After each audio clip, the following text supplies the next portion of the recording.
the reason when you watch a major motion picture and that film costs 120 million or 250 million or 350 million if it's Batman, you know, or you have unlimited checks if you're Scorsese. And it's like, but people don't realize that like the people that are operating the cameras, the people that are running the grip and electric, the crew, man, like I have so much love for crew, still have love for the acting in front of the camera, but the people that make this happen, you don't know the hours that went into planning a single scene, the amount of lights. Like I would tell anyone on Instagram, like go look behind the scenes, Graham, or you know, anything, like go see what people go through to bring you entertainment. It still hits, I don't miss it. It's go, go, go, like a go, go flow. And I'm almost done. And I told you so when I throw these flows like it's Rochambeau. And I ain't too close, it's Joe Smo goes. And I'm on my grind, that is all the time. I do not do breaks, that's right, I stay in dry. And look, I'm back with a little bit of that, a little more cash than it came in with. Ready, that cat is out that bag, but I still ask you, the boy got skills. I don't need her, I don't need him, I don't need help with me, I got this. I can sing songs, I can spit raps, and I can do both, even do this, word.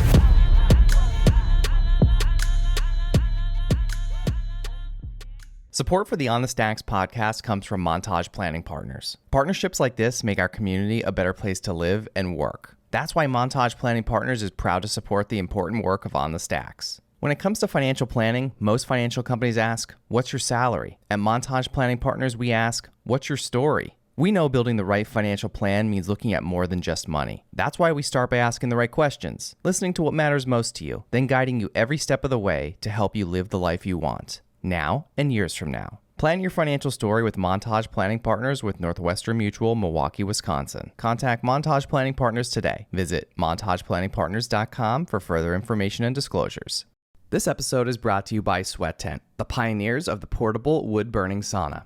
Did you know that using the sauna 3 to 4 times per week could reduce your risk of cardiovascular disease by up to 50% and make you 60% less likely to experience Alzheimer's disease? That's why I've been a big fan of the sauna for years.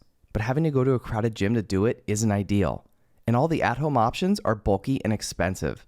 That's why I only use the Sweat Tent for my sauna needs. It's the most storable and affordable wood-burning sauna on the market. It not only takes minutes to set up, but it can reach 200 degrees Fahrenheit in 30 minutes or less. So whether you're enjoying it yourself in your backyard, with friends, or in need of a reliable sauna on the go, Sweat Tent is your best choice for the most portable, storable, and enjoyable outdoor sauna experience. All On the Stacks listeners will receive $100 off when you use code OTS. Visit sweattent.com today to get $100 off your purchase with code OTS at checkout. Again, that's sweattent.com to get $100 off with code OTS. Sweat Tent, helping you fire up your home wellness routine. This episode is brought to you by FitAF. If you haven't already noticed, I live and breathe entrepreneurship. Whether it's launching new ventures, attending pitch meetings, or mentoring budding entrepreneurs, my schedule is jam-packed. And that's where FitAF steps in. Their menu changes weekly, offering a variety of chef-inspired meals designed by nutrition experts using only the best quality ingredients, keeping me fueled and focused. Their vast selection of meals has you covered for all types of dietary restrictions and diet plans, including keto, paleo, vegetarian, vegan, gluten-free, and more. As an On the Stacks listener, enjoy our exclusive offer. Get 20% off your first order of 7 meals or more when you use code OTS at checkout at fitafnutrition.com. Again, that's code OTS for 20% off your first order of 7 meals or more at fitafnutrition.com. Healthy meals and seamless nutrition, keeping entrepreneurs at the top of their game. What's up, podcast? It's Bill Corcoran Jr. here in the MPP Studio. Tim Lofing, welcome to the On the Stacks podcast. Thanks, man. I'm just happy to be here. All the way from Montana. Yeah. Born and raised there. You know, that's where I first started out in Montana. Yeah. And then moved to New York City for 13 years, and then moved back to Montana after COVID hit everybody. Would you ride a bull here? Or? Yeah, you know, it's funny you mention that, man, because when people knew I was from Montana, they were all like, you know, so they're still covered wagons. Yeah, what do they drive out there? Wagons, you'll ride horses and shit. And I grew up on a farm and ranch, man. You know, like I was blessed, like. It's a third generation ranch. It's very small for Montana. It's a 180 acre ranch. How much? 180 acres. You said that like it's nothing. It in Montana, it's not. I mean, well, some people are farming like 10,000 acres. Yeah, I guess maybe to here. I mean, there's probably some pretty big properties around here that I'm just probably never really been to. But that's, yeah. I mean, I feel like that's big. I mean, that's. Yeah, well, I mean, and I never appreciated it until I moved to New York City full time and started working in the industry, and then you come back. Dude, that's night and day. Completely night and day. But I was one of those kids, like I knew early on I wanted to be in the entertainment industry. So I was that guy that like, I got to get out. Like so many of us, right, that work in the entertainment industry. Yeah. we're like, let's get out of this small town. I'm going to go make something of myself. Like so much ego, so much hubris, so much naivete, whatever you want to call it. Like, but that's the driving spirit of youth, right? Yeah. And then you go back to the farm years later and you're like, holy shit, like I had it good. You know what I mean? Like we have all of our, like we raised 55 head of cows. We had 7 horses, a few passed away now, unfortunately, but you got like 20 chickens and you're like having fresh eggs and like all that kind of shit, which, you know, we can get into later, like what life is like being back on the farm now through fresh eyes. But yeah, man, it was blessed, bro. Like I grew up, and we grew up very humble. You know, we didn't have a lot of money, but we had love and we had faith and we had family, and like it was like, bro, that's what we needed. What's the town? Like, Columbus, Montana. Do you call it a town? Yeah, we do. We go into town. Yeah, Okay. exactly. Because it's not a city. I mean, Billings is the big city. Right. Like when you go to Billings, you're like, oh shit. When you take your driver's ed test, you're like, You got to go in. Yeah, you're shitting your pants. Because like I'm driving to Billings and I'm like, oh man. Intimidated. Yeah, you're very intimidated. But then like, you know, you move to the biggest city in the United States, and I mean, that came later on, but man, yeah. it was How wild. old were you when you went to New York?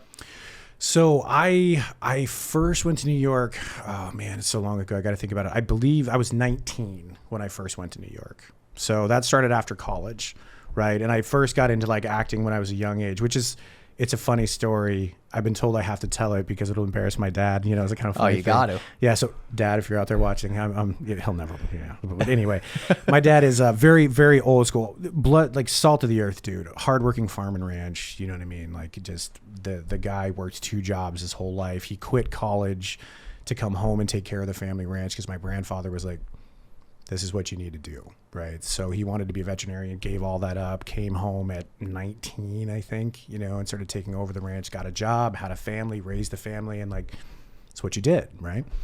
But yeah, man, so I was like in 6th grade or something, my first role ever, right? And I was dressed up as a teacher, and that's what I told my dad. I was a teacher in this lead role. I considered it the lead role. It really wasn't, but it was the first play. It's You had a to make tiny him little proud, town. yeah. My town has 3,000 people, and Columbus is a beautiful place to grow up. The people are great. The teachers are great. It's small, great education. But I was at this play, and he shows up. I didn't tell him that I was a female teacher. So here's his like pride and joy son, you know, and I'm dressed as a woman in high heels with like literally like balloons stuck in my shirt. How come I didn't see this beforehand? Why is this the first I'm hearing this? Dude, but you know, it was a trip, man. And I loved the role. I was so proud of it. And my dad, of course, he was proud, but it was like, what are you doing? What's going on here, boy? Yeah. You know, Yeah. there's a lot of photos of me. Like when I was little, I was always obsessed with like putting shit on, and like, I mean, we had pictures of me like putting on makeup and shit, and like, you know, Yeah, what was it? Pretty Princess? Did you guys have that out in Montana? We didn't. Is that what it's called? You know, Do you know what I'm talking about? I don't. Was it called Pretty Princess? I think that's what it was. What is that? I think, you know, so I had a sister growing up. She's 2 years older than me. And I'm pretty sure it was like just like a little, you know, like a little kid's like it was like a little set that like I think it had like, you know, like beads, like fake jewelry type stuff. Okay. And I think it was meant to put on yourself. I think. Okay. So like you could be a pretty princess. I think We're gonna look this I'm up. googling. Yeah, Google I gotta right do now. it right now. I gotta because know what this is. I'm pretty sure it was called Pretty Princess. Yeah. Let's see. Look, it's guessing it. So it is. I was right. Pretty Princess. Here we go. Let's look. This is fascinating to me. Hit me. This is yeah. So okay. So it was a board game. All right. Okay. Yeah. So, you know, I don't know if this was just like an East Coast thing here or what, but yeah. So it's like a board game, right? And then I guess essentially you would, you know, when you move across, you get. Can I go ahead. look? Yeah. Like, bro, Yeah. this is what? I was thinking maybe you were into that game as a kid. And, Definitely you know, not. If my father found me, because I mean, I definitely played. I'm not you gonna lie. definitely Yeah. played, but Yeah, you were with an my East sister. Coast kid with your but Yeah, it's different. yeah. You had sisters. So I had 3 older brothers. Okay. So I was the youngest of 4, and like if I would have, this was in my house. Yeah. I mean, there would have been some problems. Yeah, you know. yeah, what I mean? you'd be getting beat up pretty bad. Yeah, I mean, you probably got beat up anyway. But you know, I was really young of all my siblings, right? Of all my cousins, like I was on the tail end. So like you know, like of course your cousins dress you up, and you play Barbies and shit. Yeah, because you just want to belong because Right. you're a younger kid. But yeah, nothing like that's crazy. yeah, bro. yeah, Pretty Princess. Yeah. I'm not ashamed to admit I definitely have worn a handful of these beads. I think there was there was clip-on earrings. Right I've seen the on. little clip-on earrings. There's is it tiara? That is a tiara. I don't know if I'm saying it right. Yeah, Yeah. Pretty Princess. Look at 20 Holy look at 20 that. jewelry pieces. Wow. Yeah. And it's a board game. Yeah, I didn't realize Wow. it was a board game, but Look at that. I don't think we probably didn't actually play the board game because we were probably too young to even understand. But I think we just like put the stuff on, dressed yourself up. And Yeah. So I was definitely a pretty princess at some Oh, point. Yeah. So look at you. Yeah, right? That's great, man. Yeah. Well, I mean, that's the funny thing. It's different. It's so interesting. One of my second oldest brother, Pete, I love him dearly. I've got two nieces, and like growing up raising, little girls versus little boys is so different. And it was a really interesting transition for him, because we grew up, you're on a farm and ranch, there's a certain way of life, you know what I mean? And you work hard and you can be stern and all that kind of thing. And now he had to become sensitive, and yeah, man, we had a lot of laughs over that shit, I'll tell you. I bet. But, growing up with older brothers, it was great. What's the Museum of Beartooths? The Museum of the Beartooth is actually, it's a museum in our town that does all the stuff for Stillwater County. It's actually who I'm doing a documentary film that we've been working on for 3 years now. Oh, no shit. Yeah, so we've been shooting, we got crazy, like 11,000 assets, scanned photos. It's probably going to be like 3 hours long, and we'll be pitching that to network after we have a premiere for the county, and then we'll do film festival circuit, and then distribute from there. Awesome. What's the timeline on it? So we're going to have our premiere next year in August 2025. Okay. So, and it was funny, man, when we first made the contracts, I know, and I got to give a big shout out to the Museum of the Beartooths, to the Kem family, Dave Kem. There was a huge contribution that they came in and wanted to do this project, like really put forefront, had the money to do it, started the project along with Penny Redley, who is an incredible person that works at the museum. And man, it just came from there. But that was during COVID. That was a COVID thing of like, what am I going to do? And this opportunity came across. And did that so I know obviously you were in New York City, and then I know you moved back home to Montana during COVID. Mm-hmm. Did this opportunity come up when you were still in New York before you moved back, or was it? This was after I moved back. Okay. Yeah. I mean, it was one of those things where you come back from COVID, and it was crazy how we got told about COVID, because we were in New York City, and we were working on this big Adidas campaign, and which I got to talk about all that shit too, like how we got into the industry. But I know. We skipped like 20 years, 22 years. It's no big deal. No big deal. Yeah, no big deal. Yeah, it was like my publicist is gonna fire me. Jimmy's gonna be mad at us right now. Exactly. Like, guys, you missed so much shit. You didn't talk about anything. But that's the beauty of cameras. You can cut this shit later. Like, welcome to your nightmare. You now have to go back. So, and then he told me not to tap the table, and now I just did it. Yeah. So man. So COVID, like we got called, and they were like, listen, there's some like really weird shit happening in China right now. Like I don't know what's coming. It's like getting to New York. Oh, so this was before this was like before it here. landfalled here. And like we were getting like little vibes and shit that something was happening. And then like as it landfalled in New York and it started spreading and all this shit was happening, like we're canceling the campaign. And I called my brother, man, and my brother Pete. My brothers are Conrad, Peter, Nathan. Not like that matters, but they're gotta make sure you shout them all out equally. Yeah, exactly. I have a special relationship. I don't want any hate mail. All right. Yeah, exactly. You don't want the Lofing boys showing up. No, definitely not. They're big dudes. We don't want the Montana boys here. Yeah, they're a rowdy bunch. But it was crazy, man. So it was literally, I called my brother, and he said, Tim, they just shut down the schools in Montana. Like, I think they're gonna cancel school. And he's like, I think you really should think about coming home. And I'm like, it was so hard for me to process, because my entire life, like all this career you had built. For what? And I'm like, I'm going to come home for what? You know what I mean? And then as it became more and more serious, and then more and more reports came out, I finally was like, you know what? I need to get home before I can't get home. And after the commercial campaign was closed, I was like, let's go. So I flew home, and I was there for like a year and a half, 2 years-ish, I think. And yeah, man, that's where, it's we can get into if you want, or we can segue back into whatever you want to. But like, that's where I started the production company, and that's where all this work started, manifesting, coming in. And I think things happen for a reason in your life. And if you ever asked me if I was ever going to be directing a very decently sized independent feature or independent documentary, that's going to be amazing for our county and for all the residents there, and I would be doing it for over 3 years, I'd be like, you're crazy. No, right? Yeah. Like I'm in New York, dude. Like we're doing like Cadillac, and we're working on Netflix, Adidas, and Orange is the New Black, and like we're doing this kind of stuff, and And I would never suspect that. Yeah. Ever. Yeah. So since we did skip over, 100 years of your life, Yeah. we need to go back. I mean, so what did you meet Jimmy in the nude art modeling days when he was? No, bro, he's more brazen than me, man. Like Okay. I'm just, I'm not that confident. I wish I was. That dude has confidence that if everybody met Jimmy Martin, You just know. You would never not know you met Jimmy. Yeah. Martin. We don't even need to go any further. That's Exactly. it, right? Exactly. But I do have to give him props. I'll get into that in the story. Yeah, man. So it's not going too much into the weeds, but so I did this I wanted to be an actor. That was it. I never had like things of being a model or working behind the scenes. Like that just wasn't even a thing, right? Mm-hmm. And then I did these roles. I'd done a lot of theater. I did as much as I could in school, and I was always like a big kid. Right. I was always overweight. So you were bullied and I was one of those people, you got the crap beat out of you. You were bullied a lot.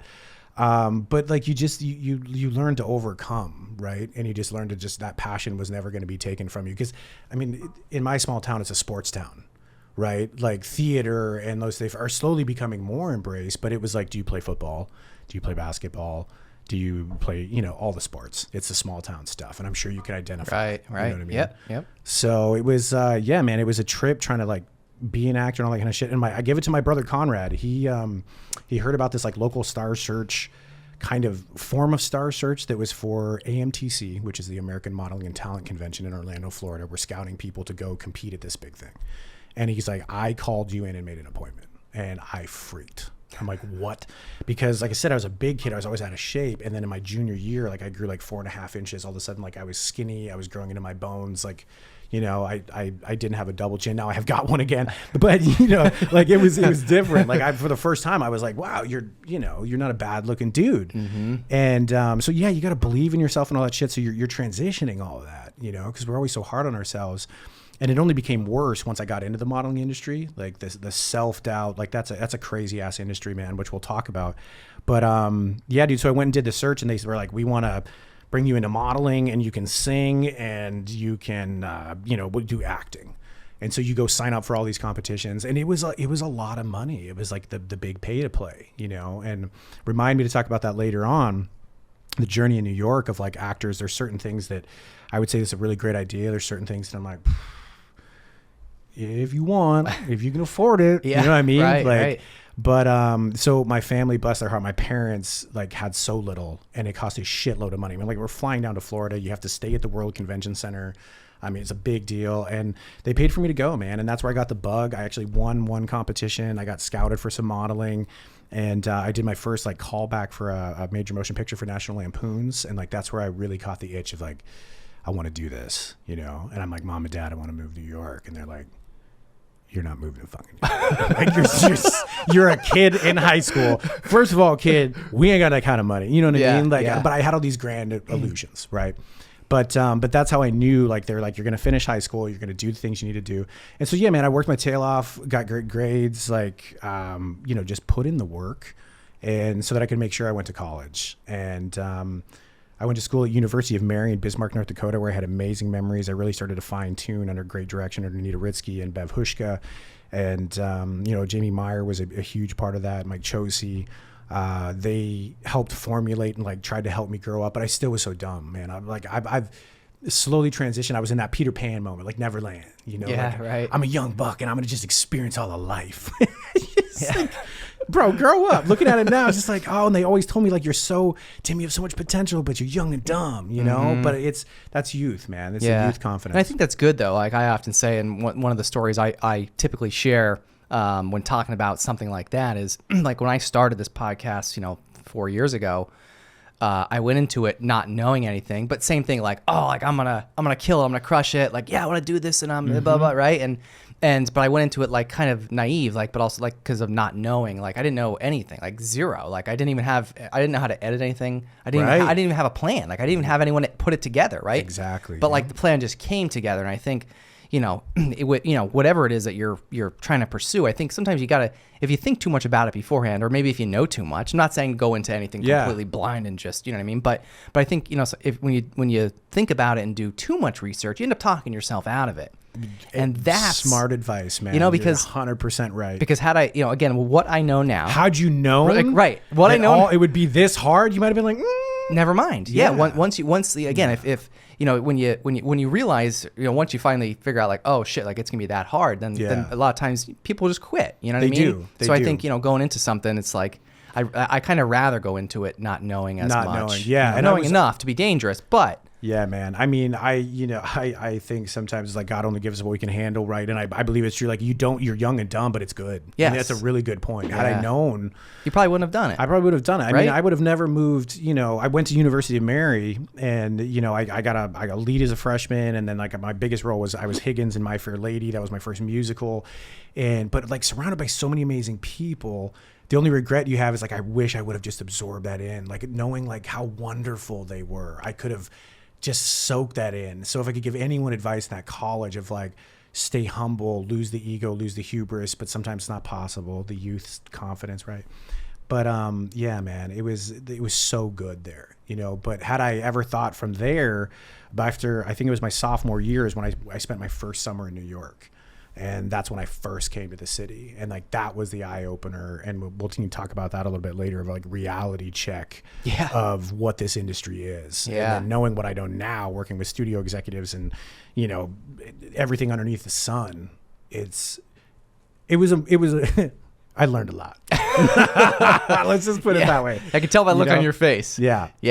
So what about the, I'll just say maybe culture shock going from Montana to New York? Like put the whole career aspirations aside for a minute. Like what was that like going from, 180 acres to 180 square feet? Man, like it's so crazy because let me answer it this way. So I went from Montana, went to the University of Mary, North Dakota. And if you've ever been to Bismarck, North Dakota, like University of Mary is like on a hilltop. And it is. I don't think they had hills there. They do. They have hills. No, I've never been to North Dakota, but my father-in-law, her dad, him and his family are from North Dakota. Where are they from in North Dakota?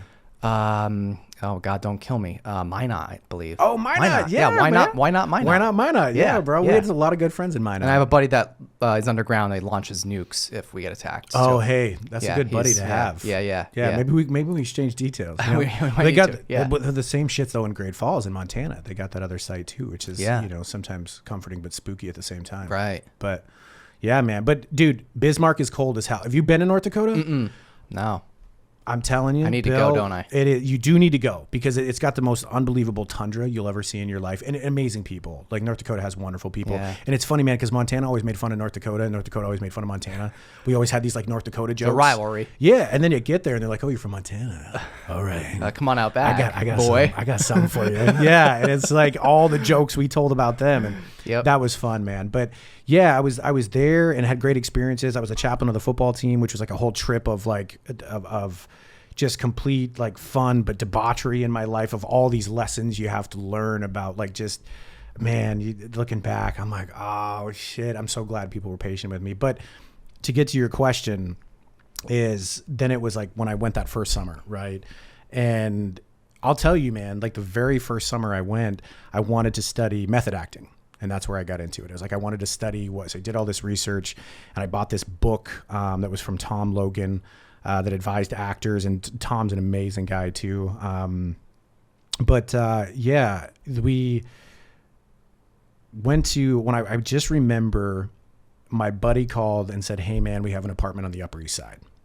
And I didn't know what that was. Like I Googled Upper East Side, right? And I was in the time, bro. Remember, back in the day when like Google was just a thing. Yeah. It wasn't like it is now. Oh yeah. Right. We're talking like probably like MapQuest or even pre-MapQuest days, right? It was literally, you had to print shit. Yeah. Like Google 100%. Maps, so there wasn't Waze. Yeah, it was early 2000s. Yeah. Like I'm dating myself, but I mean, fucking, we're here now. So, it was a trip. So he says Upper East Side. I Google it and it shows me like pictures of Upper East Side. And I'm like, bro, this is where I'm living. Like Upper East Side in New York City, like, sign me up. Let's go. When I went to my parents, I was like, this is what I really want to do, because I still had those contacts from AMTC. And I got to give one shout out. Oh, I'm so sorry. Carla Johnson was my first agent in Montana. She's the one that repped us at AMTC. Carla's been a lifelong friend. She does Creative World, which is like her little, like the agency in Montana. Wonderful woman, was like my first agency mom. You know what I mean? So like every contract I've ever gotten, like I try to kick her a little bit because that's Carla, you know? Yeah, man. So we were I remember I Googled it. I went to my parents. This is what I want to do. And again, being humble, like, you don't have money, man. Like, we didn't have that kind of shit. So they were like, well, how are you going to pay for this? And I'm like, I don't know. So I started researching, and I found this thing called Sally Mae. Dun, dun, dun. We'll lend you any kind of money, but we're going to own you for life. Forever. Exactly, yes. man. So, like, I got a Sally Mae loan, and, like, they gave it to me, and I was like, this is how I'm going to pay for New York. I'm going to go there for a summer. I'm going to study acting.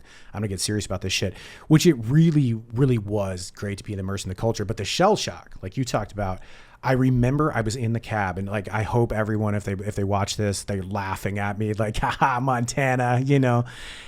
Man, I remember getting off in the airport was like, what the fuck am I doing here? Like, I was trying to keep it cool. What did I get into? Yeah, what is this? Like, you thought this was a good idea, bro? You know, I mean, like, back then, like, JFK and LaGuardia aren't they like now, which is like JFK currently is a mess. Yeah. Like, it was like a 4-year construction plan. It's gonna be beautiful when it's done, but holy shit, just landed, it's a mess. But anyway, yeah, man. So we're like, I'm in the cab. I don't know where I'm going. Like, this guy gave me the address, and like, it wasn't East Side, West Side. Like, I had no idea. And he's like, no, what is this address? I'm like, I don't know. This is what the guy sent me. Like, we barely had text messaging back then, you know? And you're like, just get me here. Yeah. And he's like, yeah, but is it on this side? Is it on the East or the West side? There's a very big difference from the East streets from the West streets. I didn't know. So long story short, man, this guy puts me in his cab, gets me going there. And as we're driving there, he's like, oh, okay, we're here. And like, bro, we were at 142nd, and I think it was like Broadway or something. Like, we were in Harlem, and I pull in, and I'm like, this can't be the right place. This isn't the pictures that I saw. This isn't what I Googled. This is not what I Googled, man. And I remember calling my boy, and I paid the cab rider. And again, feel free to laugh at me. Like, I love New York City. Got a lot of homies. Like, you affiliate with the culture. I was so shell shocked. I was a Montana farm kid. And I'm like, this can't be the right. I called him, my buddy, and I'm like, you need to get here because this can't be the right address, bro. Like, you duped me, right? You duped me. This is like the ultimate catfish. Totally right? catfish, right? Yeah. Except it's with an apartment, and Yeah, I got like 2 bags. And like, the funny thing is, like, we couldn't afford plane tickets. So my aunt and uncle, bless their heart, Barb and Todd, they hooked me up with buddy passes. Well, with old school buddy passes, a lot of people don't know, so you fly standby, you had to dress up. So, bro, I'm in a suit. Why'd you have to dress up though? Because that, like, you're flying on their buddy passes, so you're a representation. Oh, right, okay, of the company, employee, essentially. Exactly, okay, yeah. right? Wow. So I'm in a suit. I get out with my suitcases. Amazing. The cabbie's like, you got to get out of my car. I'm like, dude, I'll pay you what. I just kept paying him. I was like, I'll pay you whatever you want just to sit here until my friend gets here. So my buddy gets there, and Chris Farragon, if you're ever out there, man, I haven't seen you in years. He taught me a lot about the modeling world. Chris he's crazy. I hope he's doing well. But he's like, no, dude, this is the place. Let me get you up there. And we get into this place, and it was a 2-bedroom with like a broom closet. And he points to the broom closet, and he's like, that's the room we'll be sharing. And I'm like, what? Wait, what? Like, what are you talking about, bro? Like, sharing? Like, And wait, what about the other 2 rooms? that's right. That's my thought. I'm like, bro, like, this is where you get. He's like, no, like, one person lives in there, another person lives in that room, and me and you and Christian, who are all models, who are being scouted by Fifth Avenue, which was a part of the Ford modeling group. He's like, look, man, like, we're all rotating, so how to work? 3 of you. So there were 3 of us in the broom closet. Like, it was big enough to fit. Like, how big was it, like, in comparison to this room? I mean, compared to this room, Yeah. dude, I'm not even joking you. Like, if you, I know, I realize it's probably like, smaller. so you see how big this table is, right? So if you had this table plus, like, put like a tiny little door right here, that's how big it was. Come on. I'm not even joking you, man. The only thing that could fit in there was. But when you say like, broom closet, I mean, you're literally talking a closet. it's a closet, man. Like, it was a single military cot bed was on there with a Posturepedic foam. That was like torn up from ice and shit, right? Roaches everywhere, and there was the only thing that was awesome was there was a window right there, and it blew air on you, and like, oh, bro, this is luxury now, right? But I'm like, I'm in a suit, I'm sweating profusely, I'm looking around like, what the hell, where am I at? And yeah, man. So we get into the apartment, and bro, he tells me like, we're gonna rotate this, and I'm like, rotate? What the fuck are you talking about? Like, we're gonna do what? And he goes, yeah, so Christian gets it this week. Like then the next week is your week to have the apartment. But then where do you go into your So off everybody sleeps on the couches. So like that's the thing turns. it was back then, man. As artists, like so the girl that had the rent, she was like Off-Broadway trying to get onto Broadway, which is another fun story we'll get into. Like when you start realizing how hard this industry is to really get into, not to discourage people, like I mean I'm all about encouraging, but so she was trying to get onto Broadway. The dancer, she was a professional dancer in ballet, was in the other room. And then us three lived like in this broom closet, and we cycled out every 2 weeks, and you slept on the couches. Wow. And I can just remember, man, like he was all jazzed because he'd already been there a year. Like he's down with the culture. He's dressed cool. I'm like, I fucking an idiot, you know? And I'm just like, okay, man, like I just need to process, right? Whatever. So we put my 1-2 suitcases in that broom closet. So now there's even less room. And he's like, man, you really got to downsize that suitcase. I'm gonna live in here. I was You like, brought bro, too much. Yeah. And I was paying $375 to like sleep on a couch. There were like 5 other people. I'm like, maybe you shouldn't have lied to me, dude. Yeah. But I looking back now, he never did. I was dumb. I didn't know. Yeah. So again, had you have known that, you probably wouldn't have gone. of course, I wouldn't have, dude. These are all the little mishaps. Sometimes wise man, when you don't know, sometimes it's not a bad thing. Right. You know what I mean? Yeah. But little culture shock, but major culture you made shock. it through it. Yeah, clearly, but you the know, memory I still have after this long story, man. You're talking to a Montanan and a bunch of New York. You think I'd be faster at this shit, right? But yeah. I remember we got all my stuff settled, and he's like, man, just take some time. I got to bounce, like just chill with the apartment, everybody home, so you get to meet all the crew and all these people. And bro, I just remember at the time I started smoking in college. I don't smoke anymore. Don't smoke. It's not cool. Not healthy. I literally took my pack of cigarettes and I took a cup of coffee, and he's like, dude, we have roof access. He showed it to me. Like I was just going to be blown away. I didn't know to appreciate it. I was like, bro, the fucking city stinks. It's covered in smog. Like, what am I doing here? And he left. I went back to the roof. I sat down, I lit a cigarette, and I was just like staring out at the sun. The sun was setting, and I still remember that so vividly. I'm like, what in the am I doing here? This is ridiculous. Like I made a mistake. I made a mistake. Yeah. But like, how am I going to call my parents and tell them like, hey, I'm coming home day I one. just borrowed all this money and like, I told you this is what I wanted. And it was crazy as hell, man. So Wow. yeah, dude, that was my trip. And but now, 13 years passed and I'm in the career and I love it. And, but yeah, dude, it was a shell shock. Like I was a fish out of water. There was no other way to put it. Yeah. So what kind of jobs did you get into? So oh man, it's crazy. I I feel like a lot of New Yorkers, like especially like just arriving there, just from a lot of people that I've known. Yeah. Maybe I'm just referencing Jimmy here. I mean, I know more, but just talk that shit about Jimmy. Man. I love it. But just from hearing his experience, obviously of having various jobs in different industries and just trying to make it, trying to make it doing like what you're doing, and a lot of times whether it's bartending or nude modeling in Jimmy's case, in Jimmy's world, personal, everything, all that personal training and but like what kind of jobs did you hold? Yeah, man. Well, it was like I knew I only had a summer, right? And it was either you said it perfectly. I feel like when you first moved to the city, it's a little different now, but you're either going to be a personal trainer or you're going to be a bartender or a club promoter or something, right? Right. Like fast, like and what they all furious do, money. right? Yeah. Yeah, and it's the best way to network. You meet a lot of people. There's servers, waiters, caterers, all that kind of stuff. And I decided I was like, I'm gonna work as like I've got to get a job. What could I do? And I was like, I'm gonna tend bar, right? But I didn't have. Dude, I'm 19. Like I'm not supposed to serve alcohol. Like, are you crazy? So the most important thing for me reading Tom Logan's book was like, go get your headshots done. That's how I met Peter Hurley, which Peter Hurley still to this day is a divine friend. Like if you don't know his work, go look it out, peterhurley.com. One of the best headshot photographers in the world, now has multiple teams all over the world, teaches people. Like Peter Hurley is like the absolute most amazing human, and he embraced me. Like he could see something was different when we first met. So I got my headshots done with Pete, and then I went and found Esper Studios where I started studying method acting. And then it was like, what am I going to do for work? And so I was like, oh, I'm going to tend bar. And yeah, man, like oh gosh, I can make so much fun of myself. Like, how deep do we want to go down this rabbit hole? How much do you want to embarrass yourself today? That's the real question. thing. I had a shout out to Charlie. It was called the Door Bar and Lounge, and there was Charlie and Surface, and like that was my first like experiences of like New York City culture, you know. And they liked me because I was a model, right? So we signed with these agencies, and so you're walking and you're doing photo shoots and getting your tears, and like you're doing all your shit, and you start walking for more shows, more people like you. And I tested for Abercrombie, never made it on the bag, that kind of shit, right?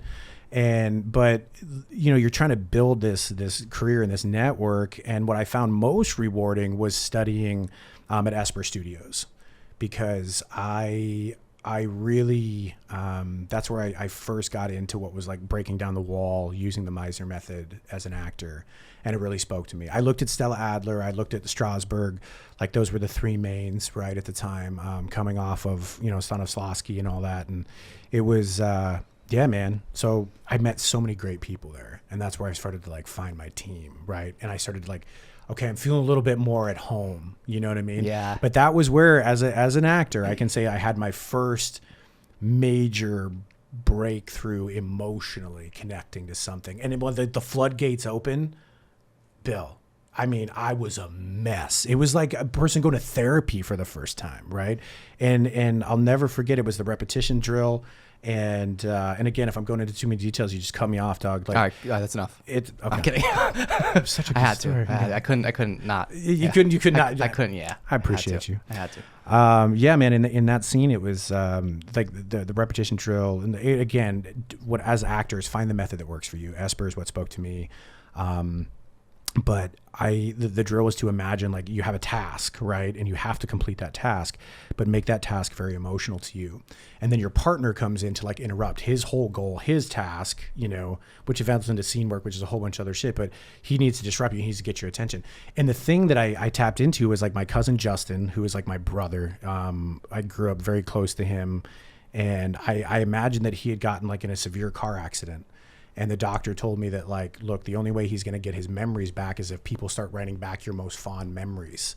Like, let's try that. So that was the scene I worked up in my head.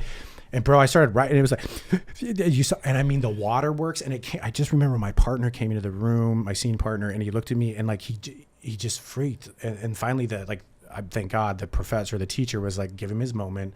And then she's like, okay, cut. Like, or stop, or whatever the hell, right? And it was that moment where I was just sobbing and the whole room was silent. Like people were like, yo, Tim, that dude just had a mental breakdown. Yeah, is this guy good? Yeah, it's like, are you okay? And like I finally came out of it, and that's when I realized that you do have the ability and method to really go deep into it if you really want to envelop those characters. And that was the first time ever I had accessed that, and that was really satisfying for me. So yeah, man, built on that and finished up the summer, did the school, you know, and then went back to college the next year. I came back and had all these memories. I had new tear sheets and thought I was even cooler because now I was modeling in New York, you know, and like think it would have done something for me to like give me some perspective, but you know, I was still just college shit. Yeah, you know, it made me think of when you told that story and forgive me for not, I don't know what it's called. Maybe you'll know because I'm horrible with like names. I'll say like in the world of acting and you know, movies, you know, all that stuff. But there was I mean, I know this name, Jim Carrey, obviously, but there was a Jim Carrey. I think it was a documentary about Jim Carrey. It was, you know what I'm talking about, where he couldn't get out of the role. What was that called? I don't know. God. Okay, all right. So I work in the industry, man, and I'm with you, but we all know what you're talking about. Okay, so that yes, where Jim Carrey, you know, I love documentaries. Same. And I also like Jim Carrey. But like whatever that, you know, again, I can't remember what it was, but like people were like, yo, is he lost his mind? Like he wouldn't break character. Exactly. Right? Yeah, like that he was stuck. No matter what he did, he would not break character. Yeah. And like when you told that story, it just that's what I thought of. I thought of Jim Carrey. I thought of that, and I'm like, yeah, man, whoa, you're tapping into another place. Yeah, yeah. And it's like I always, you know, again, like I always say, the reason I do podcasting is because I'm a bad actor. I can't act. Okay. Right? Yeah. Well, you're a very genuine dude. well, thank you. Yeah. Because that's all I know how to be. You know, I'm not saying that actors are. No, but I get what you're saying. Not genuine. Yeah. But no, we're all fake. It's okay. You are. Yeah. He's fake, everyone. Mm-hmm. No, but like you know, again, you know, I mean, obviously there's a lot of skill and learning and all that comes along with it. But but the point of it is just that it makes me think. You know, just like when I think a lot. I think about random shit because I'm weird, right? Yeah, but you're like creative, dog. That's what it's about. So, but I think, you know, a lot of times I sit back and I think like about actors. Mm-hmm. You know, I just have like I'm just curious all the time. I'm like, yeah, like is you know, when you see that, like with Jim Carrey, let's use the Jim Carrey example for this instance, and it's was that real? Like, is he really like what is he really doing? Like, do you know what I'm saying? Like, was he for real about that, or was he just that good of an actor, or what is it? Like, right? It boggles my mind sometimes when I think about actors and actresses. Yeah. Right. Just in these types of scenarios, and it's like, well, which is it? Right. Do you know what I'm trying to say here? Yeah, no, I absolutely. I mean, and if you want me to comment on it, like Yeah. what my, because here's the thing, man. Like, I mean, we have to be so careful in this industry of like who we talk about, who we don't. And Sure. but this situation is a wonderful example. I think sometimes, you know, it depends on the actor, depends on the method, right? And that's why like Strasberg didn't really appeal to me as the method as Meisner did. You know, Stella Adler was phenomenal, but it was also a price thing. Like Esper was very affordable. I went and auditioned and gave a scholarship. But you got to find your method. And when you're in those roles, I think something that people need to understand in this industry is it is a business. It is called show business. It's not show fun time. It's not, you know, show up. And if you don't come through, everybody fails. There's a whole slew of incredible people who have busted their, you know what's, like making a movie, like getting it ready, right? Everything from grip and electric to camera to production to below the line, above the line, like all these people. But, you know, I was watching this years ago, watching an interview with Liam Neeson, and they were talking about the ego of actors. He said, you know, of course you're going to struggle with that. But at the end of the day, when that camera rolls, if I don't perform, like nobody wins. No. You know what I mean? Yeah. So some of those actors choose when they've found that moment, like I found in that scene and that experience, they don't want to let go because it is really hard to get back there. You know what I mean? Like when you're staying open to the world, it's all about being open and having experiences, right? And I think I can completely relate with you don't want to let it go because you've done so much work to get there. Yeah, and if you feel like if you break that, then you're never going back to it. Like you're never going to be able to achieve that same. Yeah, man. Right? And there's so many phenomenal actors, and it's like really find what works for you as an actor. Some people don't believe in method; they think it's silly. Some people live and breathe it. But I will tell you, man. Like when you get into that role that is so deep. That's what I think it's about. Was it real? I think so, 100%. I mean, I could be wrong, but I think Jim Carrey's an incredible actor. Now, especially the stuff he's doing incredible humanitarian work, as well as like completely changed his perspective on life, regardless of how people feel about him. I mean, there's a lot of opinions out there, right? Because Jim Carrey is like completely different from what we knew growing up. Right. But I think people got to respect that journey. You know what I mean? Like the man is incredibly wise, and what he sacrificed for comedy, which we can get into talking about that if you want at some point. Like comedy is hard as shit. I mean, all of it's hard. I mean, from the production world, we can talk about that later. But like, just the acting of it, man. Like back then, it's like, are you a physical comedy guy? Like if you watch his early stuff, like these guys left nothing on the table, left them completely vulnerable to the world. And I mean, that's the basis of method, right? Yeah. Is living in the experience with someone, and can you be present at all times? And it's really hard, man, because we got a lot of distractions now. We got phones, we got Instagram, a bunch of shit everybody cares about. But to really be in those scenes and be in those moments, it takes a lot. It's mind blowing. It's mind blowing. It is. And those it really people, is. But that's like for an actor, for us creatives, like I appreciate it so much because I watch these amazing actors on screen, and you see them in those moments, and I'm like, they're there. But an average audience just is like, they cry with them, you're emotional with them. Those audiences are giving those big takeaways, but they're not realizing like the work it took to get there to make it that believable. To make it that good. Like that's talent. That's why they call them talent. Like that shit is not easy, and I will die on that hill. Yeah. Anybody that think it's as simple, like go take an acting course, right? And then sit in front of a camera and have a lens right here, and then they take tape measures from your chin to here, and you got all this stuff, right? And then just zone in and land it and be amazing and wow me, right? And then all the other stupid pressures we deal with in the entertainment industry every day. Like, go do that. Good luck. Good luck. You know what I mean? And if we, again, and I don't mean it facetiously or disingenuously, it's just, I think people need to give more credit to, like, the thing is, like, we have a need to be entertained. psychologically, and they're those brave souls that put themselves out there. Yeah, and it's like borderline, like I for feel your like immediate judgment. Yeah, and right? it's also like the Jim Carrey example. It's almost like borderline. Did he lose his mind? Right. And like, oh and I know yeah, man. When you're that's watching that doc, I felt it. Yeah, I was like, is he ever 100%. going to come out of it? Yeah, and again, like just like you said, like we grew up. I grew up watching Jim Carrey. course. It sound like you kind of did Love Jim too. So Carrey. I'm glad we are on the same page. Yeah, with Jim Carrey, man. right? Like, Yeah. you scratched my car. Yeah. But yeah, I mean, it just it's like mind blowing because again, you look at you see like that documentary for example, and it's like, man, like is he good? Right. Like, is he okay? Like, you're then like I was like genuinely concerned. Absolutely. You know what I mean? And that's think the about brilliancy how many of more. like Yeah. credit to those people that did that documentary because I mean they got that mood out of you. Yeah. But yeah, man, absolutely, you're Yeah. concerned for them, and there's so many actors that have went, down that rabbit hole of deep into method. And I will. It wasn't Man on the Moon, was it? Or my is this? Is that? Oh, it's this one. Which one? Right here. Oh, it's this one. It's when he was. Jim Carrey, Jim and Andy, The Great Beyond. That's what. Was that it? Yeah, because the one. Yep, that's it right there. Yeah. Yep. Okay. Yeah, that's the And, one. So I mean, I had to look it up because we both whiffed on that. Totally, man. We totally whiffed. So I we mean, there's apologize just- if you guys aren't mad at us and didn't tune out after we couldn't remember the Jim Carrey. Exactly. Jim and Andy, Forgive us. please forgive us. The Great Beyond on Netflix. Yeah. So I'm gonna probably watch it again now tonight because now it's like top of mind and Right. it brought me right back to it. And And like, we run out of crap to watch too, right? So Yeah. if you're video heads or Yep. cinemaholics like we are, no, I get it, man. yeah, But, yeah, dude. It's acting is a really brilliant thing.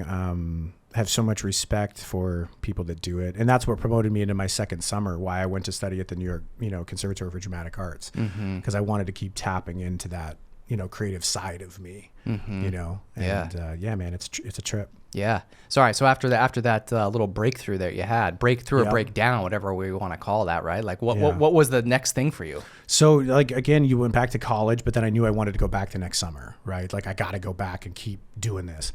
And so I went back, and that's when I studied. That time I was a little better. Like I knew a little bit more about the neighborhoods, and and that's the thing, man. Like anybody that moves into New York City, like leave your ego at the door. Of course, be safe. Like don't be stupid. Right. Right. If you're gonna Yeah. move to New York City, like do your research. There's no reason why you can't figure out what the Upper East Side is now. Yes, like I did, especially now. Yeah. right. Yeah. But I mean, just be open to your neighborhoods, because like I got embraced by that culture, and it was a wonderful first summer. So the second summer I went back, I was living in Washington Heights, a little bit further up. I had met Zhenya, who was my roommate, a Russian dude, who I met through bartending and all that kind of stuff. And he's like, "What are we gonna do for money?" And it was like maybe we should get into club promoting. And I'm like, club promoting, right? Like what? And I didn't know anything about this, man. Again, like a kid still working on your confidence. And yeah, man. So we met all these people, and they were club promoters, and it worked really well for us because we were signed with the modeling agencies. And so, we had access to like beautiful people. Oh, and people that they want. Yeah, the Yeah. people that they want in the club promoting industry, and it is an industry, so I have to be careful and like not ever dog anything. But like, I mean, it is a little sad when like you're looking down these lines of people who just want to go party, and you're just brought in and you're red taped, and like, so we got in-house payment. I was working at Kane Guest House, Pink Elephant, like, all this stuff, and I had this really great mentor, Ryan, who got me into it. Ryan O. If you're ever out there listening, give him a shout out. And we became roommates, all this other shit later on the line. But, it was a crazy new experience. It was like bartending on steroids, right? And I'm like, man, what is this world? And we had great experiences, man. But I was always so respectful. Like, I wish sometimes I would have been a little looser, like have some fun. But like, this is a business now. Like, I'm making money. So I always made sure everyone in my party was treated well. I made sure our guests were always taken care of. But like, now you're going to after parties and shit. All these people want to party till 3 a.m. Yeah. using substances to do that. Right. I never partook. Scouts aren't like, I had it offered so many times. I didn't. I was like, no, I'm going to stay on the straight and narrow path. But they're partying until like 3 a.m. Oh, after God, parties, yeah. 4 a.m. I'm dead. Like I'm the dude passing out on the couch. But a photographer that I got to give a big shout out to also. I'm going to be doing that a lot today, so I'm sorry if it's annoying out there to your fans. It's just there's so many people. Yeah, yeah. So I feel it helped you along the way, man. Yeah, man. It's important. It's so important. That's why be kind, be graceful to everyone, because you never know who's going to help your journey. Right. You know what I mean? Like Yep. it's just there's so many great people out there. Just be open and just go at it with grace. But I met this photographer, Eugene Gallegos, who did a lot of work for big brands, like big brands. And so we were doing some tests together again, like still thinking I was going to be a model. Like I'm like 21 now, somewhere around there. So I don't know what the hell it was, 20 maybe. I was probably 20. And I was out on the porch and he's out smoking a cigarette and still smoking at that time. Don't smoke. You know, but don't smoke the cigarettes. Don't smoke cigarettes. They're not good for you. Sorry, big tobacco. Drink can instead. Drinkcan.com. 2 N's, by the way. THC. Legal. Drinkcan.com. Use code OTS. We get 20% off. There's my impromptu ad read. There you go, bro. You're welcome. We're flinging it to each other. Thank you. Yeah. Yeah, man. But he was out smoking on the balcony. And Eugene was so cool, man. He was older, but like he'd been around the industry for forever. And one of the best advice I ever had, like I came out to Eugene and I said, like, Eugene, where are all like the big models? Like, cause I was thinking clearly, right? I wasn't, you know, like I can't say it on this shit. I wasn't coked out of my mind like everyone else, right? Yeah. So it was literally like, you know, let me figure out how this works. And he's like, you think any of the models that work in the industry are here? They're not here. They're in home. They're in bed. Like, you got to take care of this, man. Your health is everything. And it hit me like, what am I doing? Oh, shit. Like, I'm destroying, like, he's right. I'm up all night. Like, I'm developing early, you know, like you don't get good sleep because as a club promoter, man, you party all night, you sleep all day, you start making your calls at 4, you get all your people lined up. I had a buddy that did it. I went with him a couple times out in New York. And it's a good time, right? When you're young, man, you're dancing, you're vibing, you're in the city and like you're finding things out. But like it was like, that's when I realized I was like, yo, I got to get out of this game. You know what I mean? Plus I didn't do cocaine. So it was like, you know, everybody else is like still on that trip and like, this is the greatest thing ever. I'm like, dude, I'm dying. There's no more Red Bull, you know?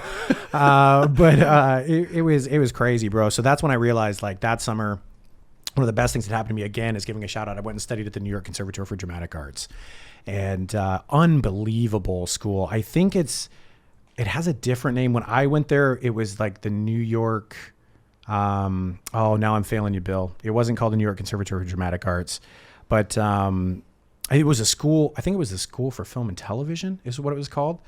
But regardless, went there. That's where I got into like studying with like Greg Seal, who studied with the Royal Shakespeare Company. Joan C., who owned the company, big shout out to her. She was like a grandmother to everyone. Ran an amazing program. Loved acting. Like was really into the purity of it. And I had actors that hated, like coaches that hated me. And that was hard for me, right? Because I was slowly starting to get my modeling. I was starting to build up and I was starting to think I was a club promoter and all this. And he's like, I remember I got up and I literally sat down in the chair and I did my first scene. I thought I was going to kill this monologue, right? And I now had Bride, new method. And his name was Jay. I won't say his full name. And this guy hated me. And he goes, he's like, nope. Like I said 2 lines. He's like, just nope. He goes, nope, sit down. And I'm looking around the class, like he's like, "Go sit down." And I was like, "What the?" I was mad, man. I was really mad. And he's just like, "You're not in the moment right now. Go sit down." And then that was it. And like this was for learning to audition for film and television. But I'm like, "What the is this dude's deal?" Right? But I have to say it made me work harder. I was pissed. I was going to defy him and be better. Yeah. And so yeah, man. Like I studied my ass off. At the end of the year, I auditioned. On the Stacks will be back in a flash after a word from our sponsor. This episode is brought to you by Elevation Wellness, NEPA's premier wellness center located on Mundy Street in Wilkes-Barre. From pro athletes to busy parents, Elevation Wellness is leading the conversation when it comes to bettering your health through integrative medicine. Founded by NEPA native Louis Helmecke, Elevation Wellness offers physician-formulated and guided treatments that are administered by registered nurses. To learn more about how you can experience the benefits of IV vitamin therapy, multivitamin booster shots, non-invasive aesthetics, or peptide, NAD, red light, and compression therapy, visit elevation-wellness.com or follow them on Instagram at Elevation Wellness NEPA. All On the Stacks listeners will receive 10% off their first purchase with code STACKS at checkout. Call 570-762-9400 or visit elevation-wellness.com to book your appointment today. Elevation Wellness, taking your health to new heights. This episode is brought to you by Burn, the fitness company behind the Today Show approved Burn board. If I'm being honest, working out can be a real chore, especially as a new dad in desperate need of sleep and cardio. Burn is founded by NEPA native Jimmy T. Martin, and his burn board offers a low-impact core and cardio experience unlike anything I've done before. They have hundreds of on-demand workouts that are great for beginners, seasoned athletes, and out-of-shape podcast hosts who love supporting small businesses. My wife and I use it pretty frequently throughout the week, and it's honestly a great way to burn a ton of calories without burning a ton of cash. Not to mention, it's a great tool for skiers, runners, wrestlers, and hockey players. Jimmy is offering all On the Stacks listeners 15% off when they use the code STACKS15. Visit theburn.com today to get 15% off your purchase with code STACKS15 at checkout. Again, that's theburn, THEBRRN.com to get 15% off your purchase with code STACKS15. It's time to get on board today with Burn. We drive the same roads you drive. We face the same danger you face. When you're involved in a car or a truck crash, it's personal. Because we live here and raise our families here. We're invested here. To learn more, visit Anzalone Law offices online at anzalonelaw.com. And now we're back on the stacks. And I auditioned for the scholarship, and I actually, just by chance, the guy, Charlie, who worked there, I really got to thank him. He said, Tim, he goes, you really need to study. Like, you've came a long way this summer. And I thought they were jerking my chain. Like, it was more money. It was a lot of money to go there, man. Like, I took out a shitload. I have more loans studying 2 summers in New York than 4 years of college, right? But like, I wanted it. So if you want to make it happen, you make it happen. And yeah, man, I studied there. And but anyway, did the audition. Joan C., who ran the company, didn't even know who she was. Right. I got in and I'd worked all this shit, and I went and I did this monologue, and, you know, I'll never forget. She looked at me, she said, you know, young man, what would it take for you to come to my school for the full, like, 2-year program? And I'm like, a lot of money. I mean, I didn't know who she was. I'm talking to the lady that owns it. Like, I should have been, like, again, not knowing is bliss, right? I probably would have been like shaking in my boots, but I just said, well, I've got to do an internship left to get my collegiate degree, and then I can move out to New York full time. And she's like, whatever you need, we're going to set it up. Like, come meet me tomorrow. And so she walked me through. She met all these teachers. Like, it was really nice to go see Jay. So she's like, oh, do you know Tim? I'm like, yeah, you know me.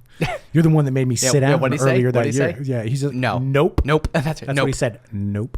That was it. And yeah, I mean, but it did make me better. It did make me better. Yeah. You know? But yeah, man. So I didn't know what to do. We just met all these teachers, and they're like, you're going to come here for your college internship. So I had 1 more year to finish. And so I went back to Mary, and I set up, like, I'm going to go to New York for the internship. Everything's going to be great. And yeah, dude. So you come out to Mary, or I did my thing at Mary, came out for the internships. My college professors were not very happy about this, right? They were like, no, what are you doing in New York? Is this legit? Or are you going out to, like, party, you know? And yeah, man. So I did an internship at 3 of Us Studios was the name of it. And I met this amazing dude, John, who's a great mentor, but I got to see the process behind the scenes, which really, like, started to, like, tip my curiosity. Right.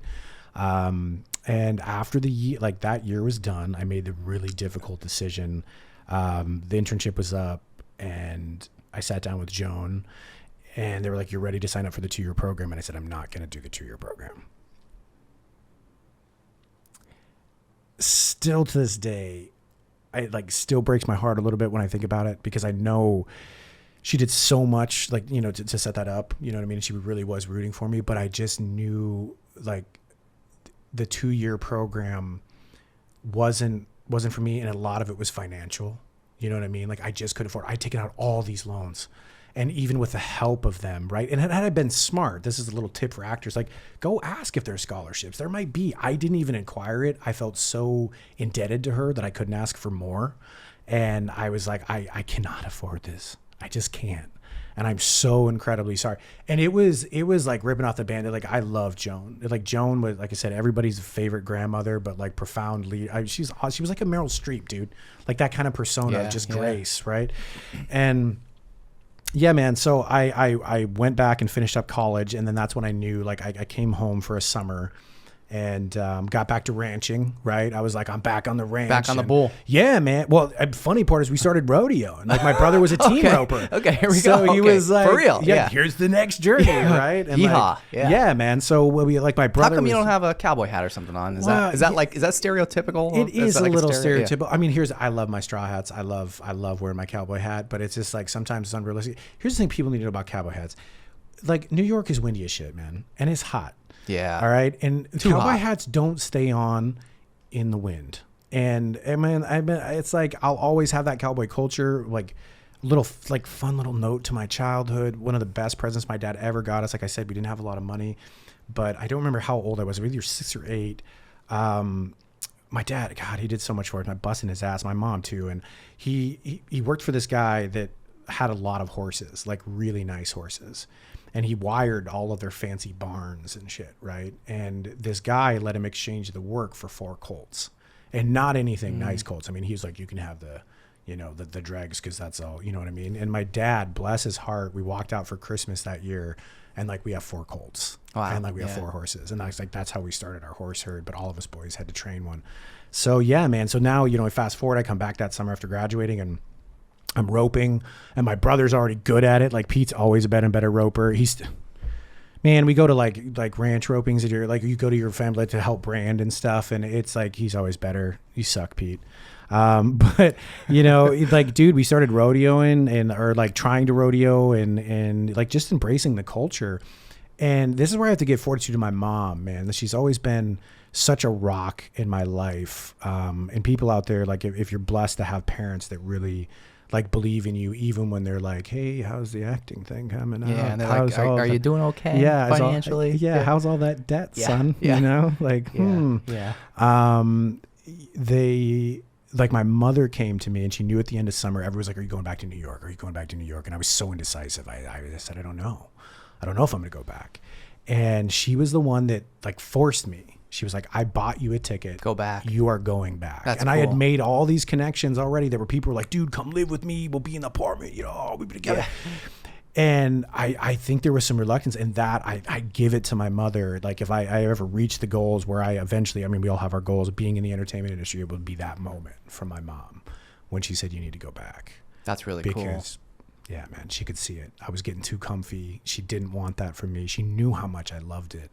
And so, yeah, man, like, and I talked to my mom to this day, Mama Loaf, right? Mama Loaf. Wonderful. Ma. Yeah. Meatloaf, right? Fuck. Yeah. But she's an amazing woman. And that moment in my life, I'm so happy for, because she's sending me away, got me back into the New York vibe. I hadn't lost all the connections. I immediately called Peter Hurley. I was like, yo, Pete, I need some headshots. Pete embraced, like, helped me out, get everything started. And it was like, okay, like I need to get back into acting. And so, yeah, I moved to New York City for for full time. And that's when we talk about grueling ass shit, man. Like when you want to work hard, I'm 21 now, and in the city thinking I've got all this experience. And I lived in Bensonhurst, and I don't know if you've ever been to Bensonhurst, Brooklyn, bro. Oof, it's a trip. Sorry, I didn't mean to blow in your mind. Yeah. It is a trip. And like, it was literally, so it was an hour from Manhattan just to get to 14th Street Union Square. It was like almost an hour on the train. It was like clear down by Coney Island, man. Oh boy. And then I got off and I had to walk 13 blocks to my place. And I was living with the Stamatiadises, Greek family. First time like living in a house, like, oh, this is new, Yeah, you got out of the broom closet. Yeah. And funny, like the reason that all happened was because the guy that I was staying with when I first came back from New York, we just had a huge falling out. Like it was like classic stories in New York, like people take advantage of you. And like, I don't go into too many details. It was heartbreaking because I had known this guy for, oh man, like all the years I've been in New York for like 3.5 years now. And it just, sometimes you don't know people.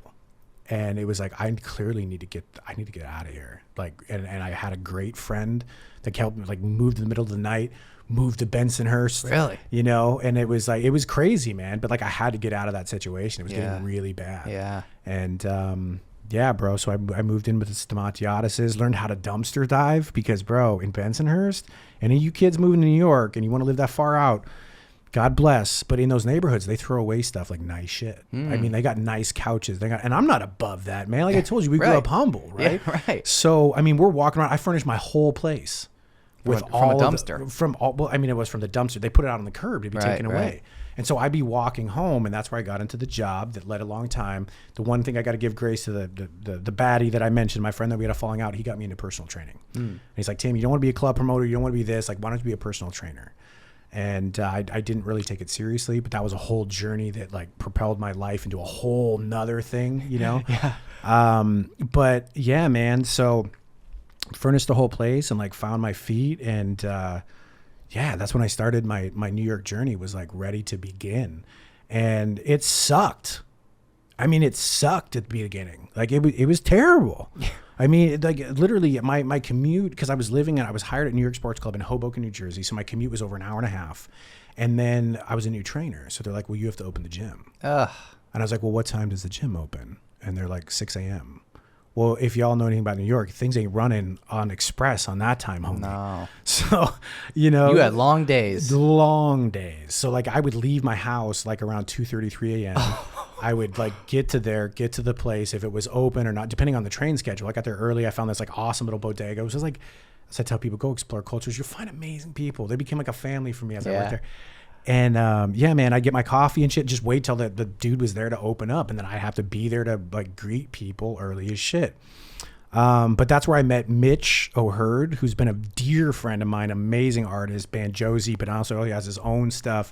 Go check out Mitch O'Hurd on like, I'll send you the details. Amazing artist, but he was a trainer that kind of took me underneath the wing because I didn't know nothing. And yeah, man, but I did that for a long time, like traveling, and then you would close down the gym sometimes at like 6 or 8 and then go home, and you're getting 2.5 hours of sleep, and then like doing it all over again, and then you're pursuing an acting career. Yeah, and you're auditioning, right? And you're trying to be like, okay, I'm gonna get my shit straight and like get into this. I'm gonna get into this audition. I'm gonna look good, and they're like, bro, you used to be a model. Like you're ripped, but you're looking a little, you know, a little weathered. Yeah, a little weathered. Yeah, I mean, so you get it. It was just, it was killing me, man. And finally, my boss was like, "Hey, you know what? You've proven yourself. You're going to be here for a while. Maybe you don't need to come in and open anymore." I was like, "Thank you, Jesus." You know, and yeah, man. So I started. My first certification was the National Academy of Sports Medicine, NASM, which is an amazing certification. I recommend that for any trainers who are serious out there, or ACE. The American Council of Exercise. And I hope it's okay. I'm telling all these names. Like I can say all this. That's okay. Yeah, okay. Yeah. Any social security numbers you got? You know, I don't remember that one, bro. It's drawing a blank. Yeah, man. So I got to give it to Mitch. Again, the blessings you have in life, be graceful. Like the people you embrace, treat them with love and kindness, because you never know, again, how those people are going to reach you. And Mitch took me underneath his wing, and I'll never forget it. I was postponing taking the NASM. And I didn't want to do it. And he said, look, man, I will pay for I think it was like $800 to take this test to get your national certification. And he said, I know you can pass it. I'll pay for it. I know you can do it. And that, like, okay, I'm going to do it. I'm going to do it. So I went in and I took it, and I failed. And I remember walking in that day, like just dreading, like when I see Mitch, like, what am I going to say? And by the grace of God, like Mitch is one of those amazing dudes. He's like, okay, well, you got to pay for the next one, but what'd you learn? And like, man, I took mad notes while I was taking it. Like I was storing everything I could. And he's like, but you got to go take it in the next month. And so I went and took it. I passed it, you know, right away. And then that's what projected, you know, years and years and years of personal training. And yeah, man. And it provided me flexibility and health and fitness. I finally got into a good schedule, started independently personal training.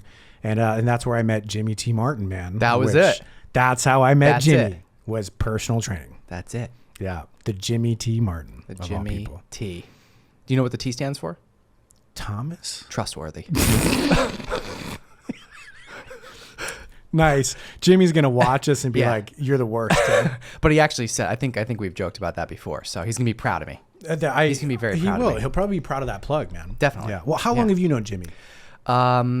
Well, we're somehow, I think, related, actually. Okay. Don't ask me how. I don't see the resemblance. You're good looking. He's like, I get it. I get it. You got style. He's.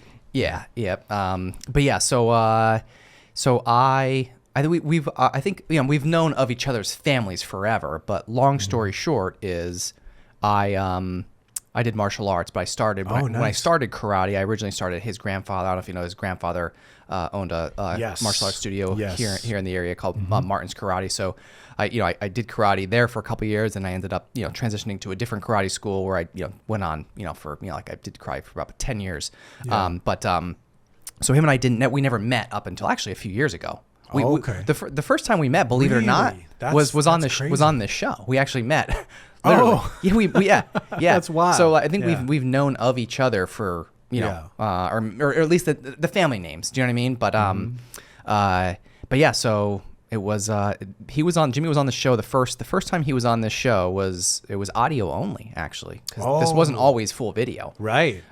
Yeah. So look how far you've come, man. It's I know. awesome. Yeah. And we weren't here either when he was first. And he's been on a couple times, but okay.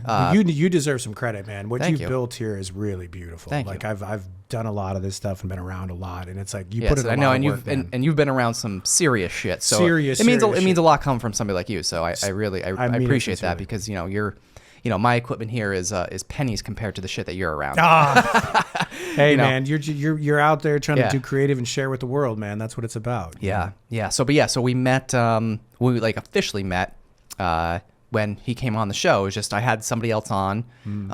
It was another guy. It was a guy that I went to high school with. He was a few years older than me, and same exact story as you. Actually, he was in the fitness industry in New York City as well, and the two of them are both from here. They didn't know each other, I think, from hometown here, but they just happened to meet each other in New York City, and we're like, "You're from the same area as me?" Like, right? You know what I mean? So they knew each other there, and then the other guy, Joe, he knew me more than Jimmy knew me, and I had Joe on the show, and then Joe's like, "Hey, I got your next guest for you." Literally during the show, during the episode, he's like, "I got your next guest for you." I'm like, "Oh, who?" And I don't know if he told me on the show or right after, but either way, like right afterwards, Joe texted Jimmy and me in a group. It was like, "Yo, Bill, meet Jimmy. Jimmy's also from NEPA, from home here too. You should meet him. I think he's coming home in like a week or so to visit the family." And he goes, "If you want to have him on, like have him on. He's got a fitness company called Burn, blah blah blah."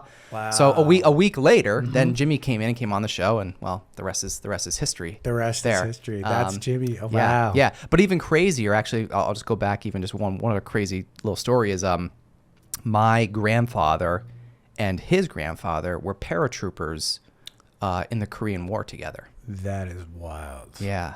So our grandfathers actually literally served together. Served together. Yes. Right. Like right. literally were jumping out of airplanes like together. That's some wild. Yeah. Wow. Yeah. Wow. Which is crazy to think about. It really is. Do you know what I mean? Yeah. Oh And- yeah, man. I mean, doing this documentary film, you talk to some of these people like what they went through in war. It doesn't matter if it was World War II or I, all the way back. But that's a really strong bond, though. That's something that's most people can't touch. Yeah.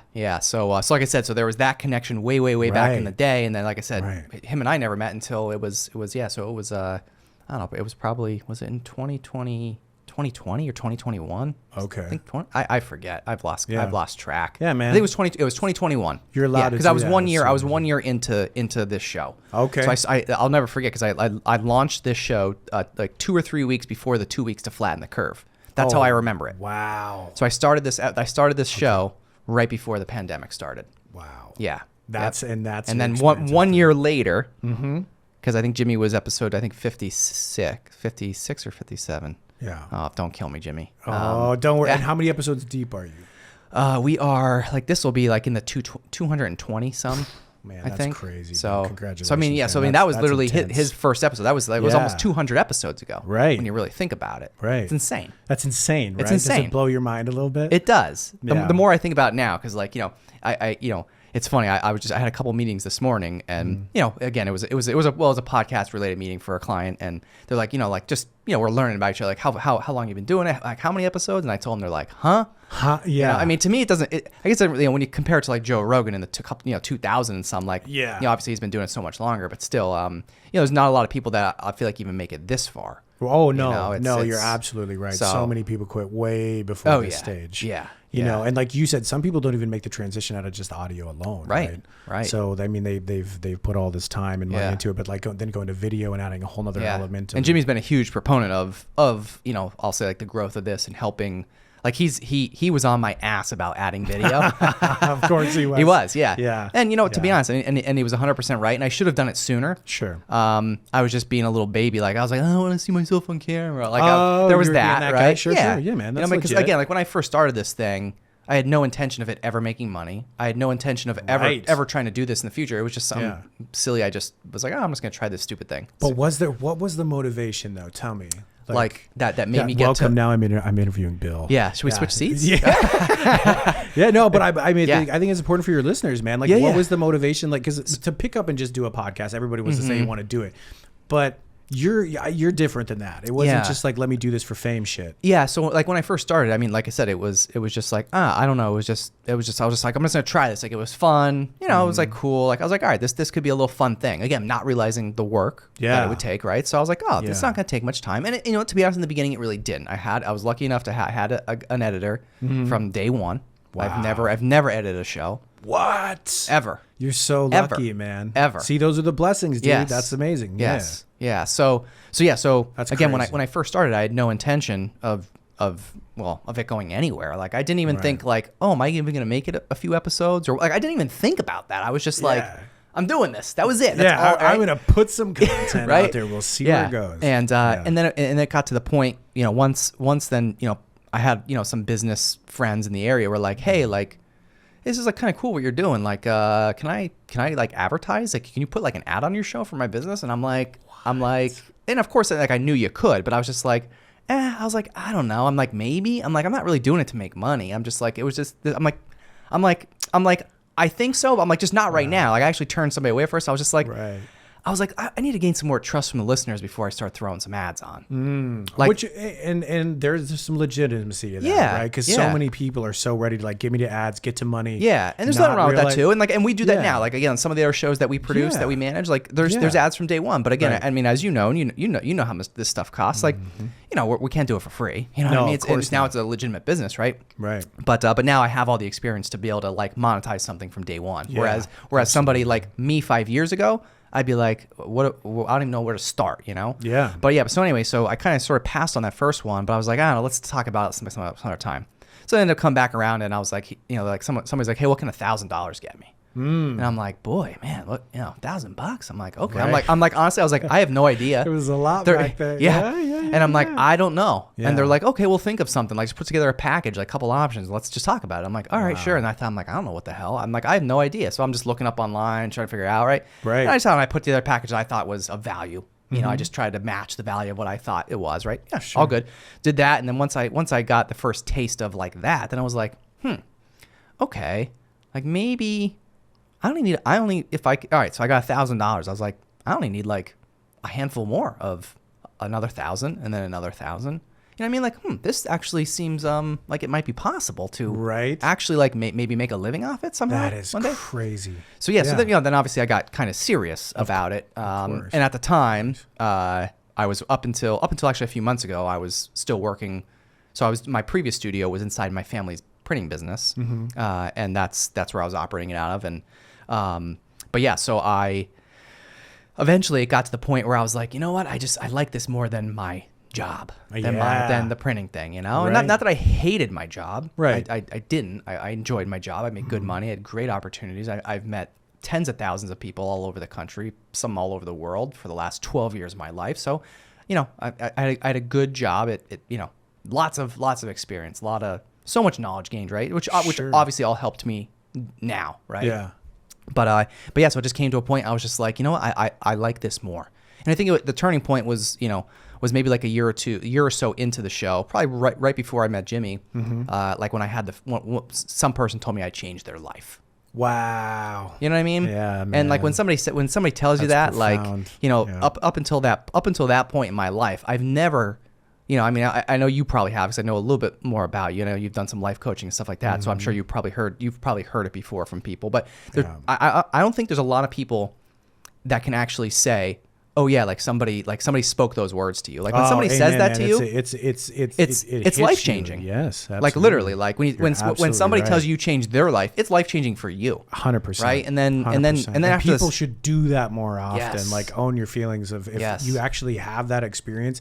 tell that person, you know, Yeah. like don't, we live in this Right, guarded yeah, cloak don't and dagger don't world. keep that to 'Cause yourself. that was huge for you. It was, you know? yeah. It was a big deal. Clearly, they had some type of breakthrough, Right. And then they told me about it, and then I had some type of breakthrough, and then then another person told me that. I'm like, all right, this is like, all right, maybe I need to like really consider this. And plus, like I said, I really liked it, I enjoyed it, and you know, I was always just big into, you know, I love personal branding and just building my own brand, just building brands in general. Right. I really enjoy. Yeah. And you know, so again, obviously, I built this brand alongside like my personal brand. And yeah, so then it just came to the point where I was just like, you know what, you know. But then Jimmy came in the picture, and Jimmy, you know, of course, Jimmy, you know, Jimmy's a big picture guy, as I am too. You know, him and I got talking. Brilliant, and the ideas guy, right? Yeah. And there is no one that can fire shit out faster than Jimmy Martin. That's impossible. Don't even try. Don't even attempt it, because then he'll match your energy, and then you're just like, you lose. Yeah. You'll get the nope. Nice call back. Yeah. You will. Yes, you get will. it. Yeah. But yeah, so you know, then like I said, he came into the picture, and he kind of helped open my eyes to, you know, some other opportunities. And so again, like I think this all kind of started when I was like, he's the one that said like, dude, like you need to bring video on. Right. And then once I did that, that was a game changer. I just told the story, like I said, I told the story earlier to somebody else, that once I brought the video on, like we essentially like doubled our revenue, you know, because people want to see, you know, like this, like people want to see their, Yes, you know, it's their one brands. thing to hear.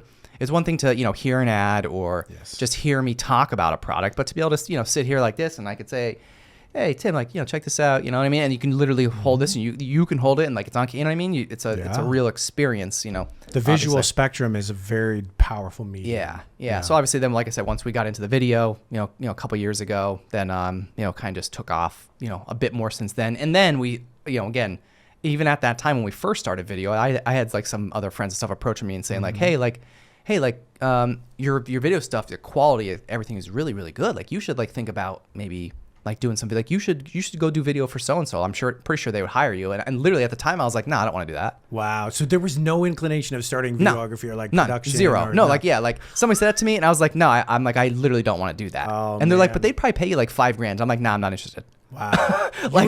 You were such a stubborn little shit. I was. Yeah. I think, that's crazy. but you know what? I think at that time, but I was smart enough to know like my place. Yeah. And at that time, and to, you know, again, to be completely honest, I was not capable of doing that type of work at that time. Like for somebody else, like this was a little different. And again, you know, Eric, who I know you met, you know, Eric is our you know, producer, editor. Yeah. And you know, so and he's been since Eric came in the picture. Great.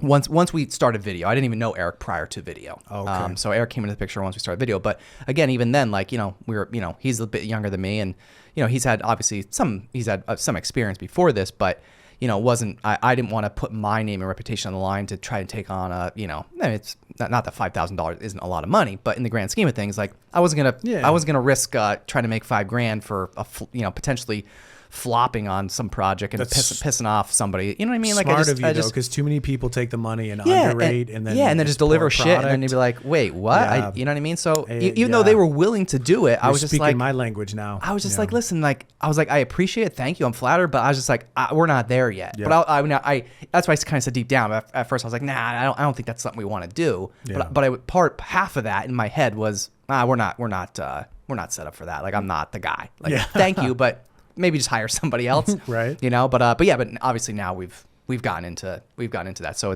it's just crazy how it's grown. Like, you know what I mean? Like I said, it's just, you know, once we got more experience doing more things, and then people are just saying like, hey, like you should really do this, or hey, like, you know, I just want to hire you. Like, could you just do this? And I'm like, all right, yeah, we could do this now. Yeah, we could do it. Yeah, we Sure. could do it. Sure, you know, sure. and now we could. You know, now we could. Now, like, I could actually intelligently say, like, yes, we are capable. Right. You know, of doing other work. Right, and you feel confident. In Yes, pushing through. exactly. And you know that it excites you. You like the work. and Exactly. that's the most important part. Yeah. But that's wild, man. Because I look around this place, and I mean, it's just it's dude, what you've built in Kingston. I know, Kingston. I know that's Look where we're that. at. Yeah, now. Kingston, Man, Pennsylvania. I'm not Dude, gonna you're make a you, pro. I'm not gonna make your PA fans unhappy. Yeah, they're gonna be proud of you. They're gonna be impressed by you. Like, this guy remembered. Yeah, little Kingston. Kingston. You gotta respect the places you're at, right? You gotta do the research. But Kingston, what you've built here is awesome, man. Thank you. I mean, just congrats. And like, Yeah. I would highly recommend it. I mean, we'll talk more about it. But if people, I can tell them 100%. Like if people in the industry needed a place to go that like they can host a small stuff for like a client agency, or they're doing a local shoot, or you know what I mean, or even like doing the product stuff. You have so much potential here. We man, do. and it's gonna be, I'm really excited for you guys. It's crazy. Yeah. Like you said, like we were talking a little before we came on, but yeah, we there's so much more potential we have here. Yeah. But you're there. You're just hey man, like you're tipping into the. Yeah. I'm going to be the guy that's like, hey, Joe, you should be shooting tabletop. And then you're going to give me the answer you said about video. Be like, I'm not interested. Right. And I'm like, really? Because here's the paycheck, bro, for tabletop. Right. Get I'm in like, it. okay, I'm interested. Yeah, exactly. Yeah. But no, like you said, like we do. We have so much potential, and there's so many opportunities. Like I would love to, get into, dabbling in some other type of work, and again, just stuff that we never thought. Yeah. Again, never thought we'd be doing. I never thought we'd even have a second studio here. Right. It's crazy. Pretty man. mind blowing, isn't it? It is. Wow. Congratulations, man. Yeah. It's a lot of work. And it's just fun, like again, I think everybody's like, why do you think it's worked, or why do you think, when people say like, well, why do you think you've been successful with it? And I'm just like, I kind of revert back to that original story as like, well, I didn't do it for the money, really. Of course, now it pays the bills, right? Like, but when I started, like it wasn't my intention, like, oh, I'm going to do this, like, and I'm making money. Like, it wasn't like, oh, I'm launching this and this is going to be my career and I'm, it's going to be a profitable business. Like, it was just like, you know what? I just love it. I love it. I love the process. And if you don't love that stuff, if you don't love everything, right? Because and I know and you can appreciate this more than anyone.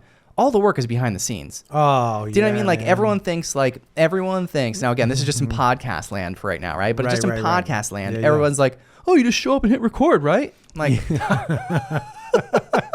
yeah, like, sure, yeah. If it were that easy, everybody. Yes, and we'd all be rich. Yes. We'd all be. Yeah. I mean, people have no idea how much effort it takes. Like everything you've got in here, from the mics to the lights to the camera. I mean, everything you've got. Yeah. It all plays into it, man. Oh, everything. And it's like, I would tell anybody that thinks that like what we do in the entertainment industry, no matter what you do in it, whether it be catering or production or grip electric, it doesn't matter.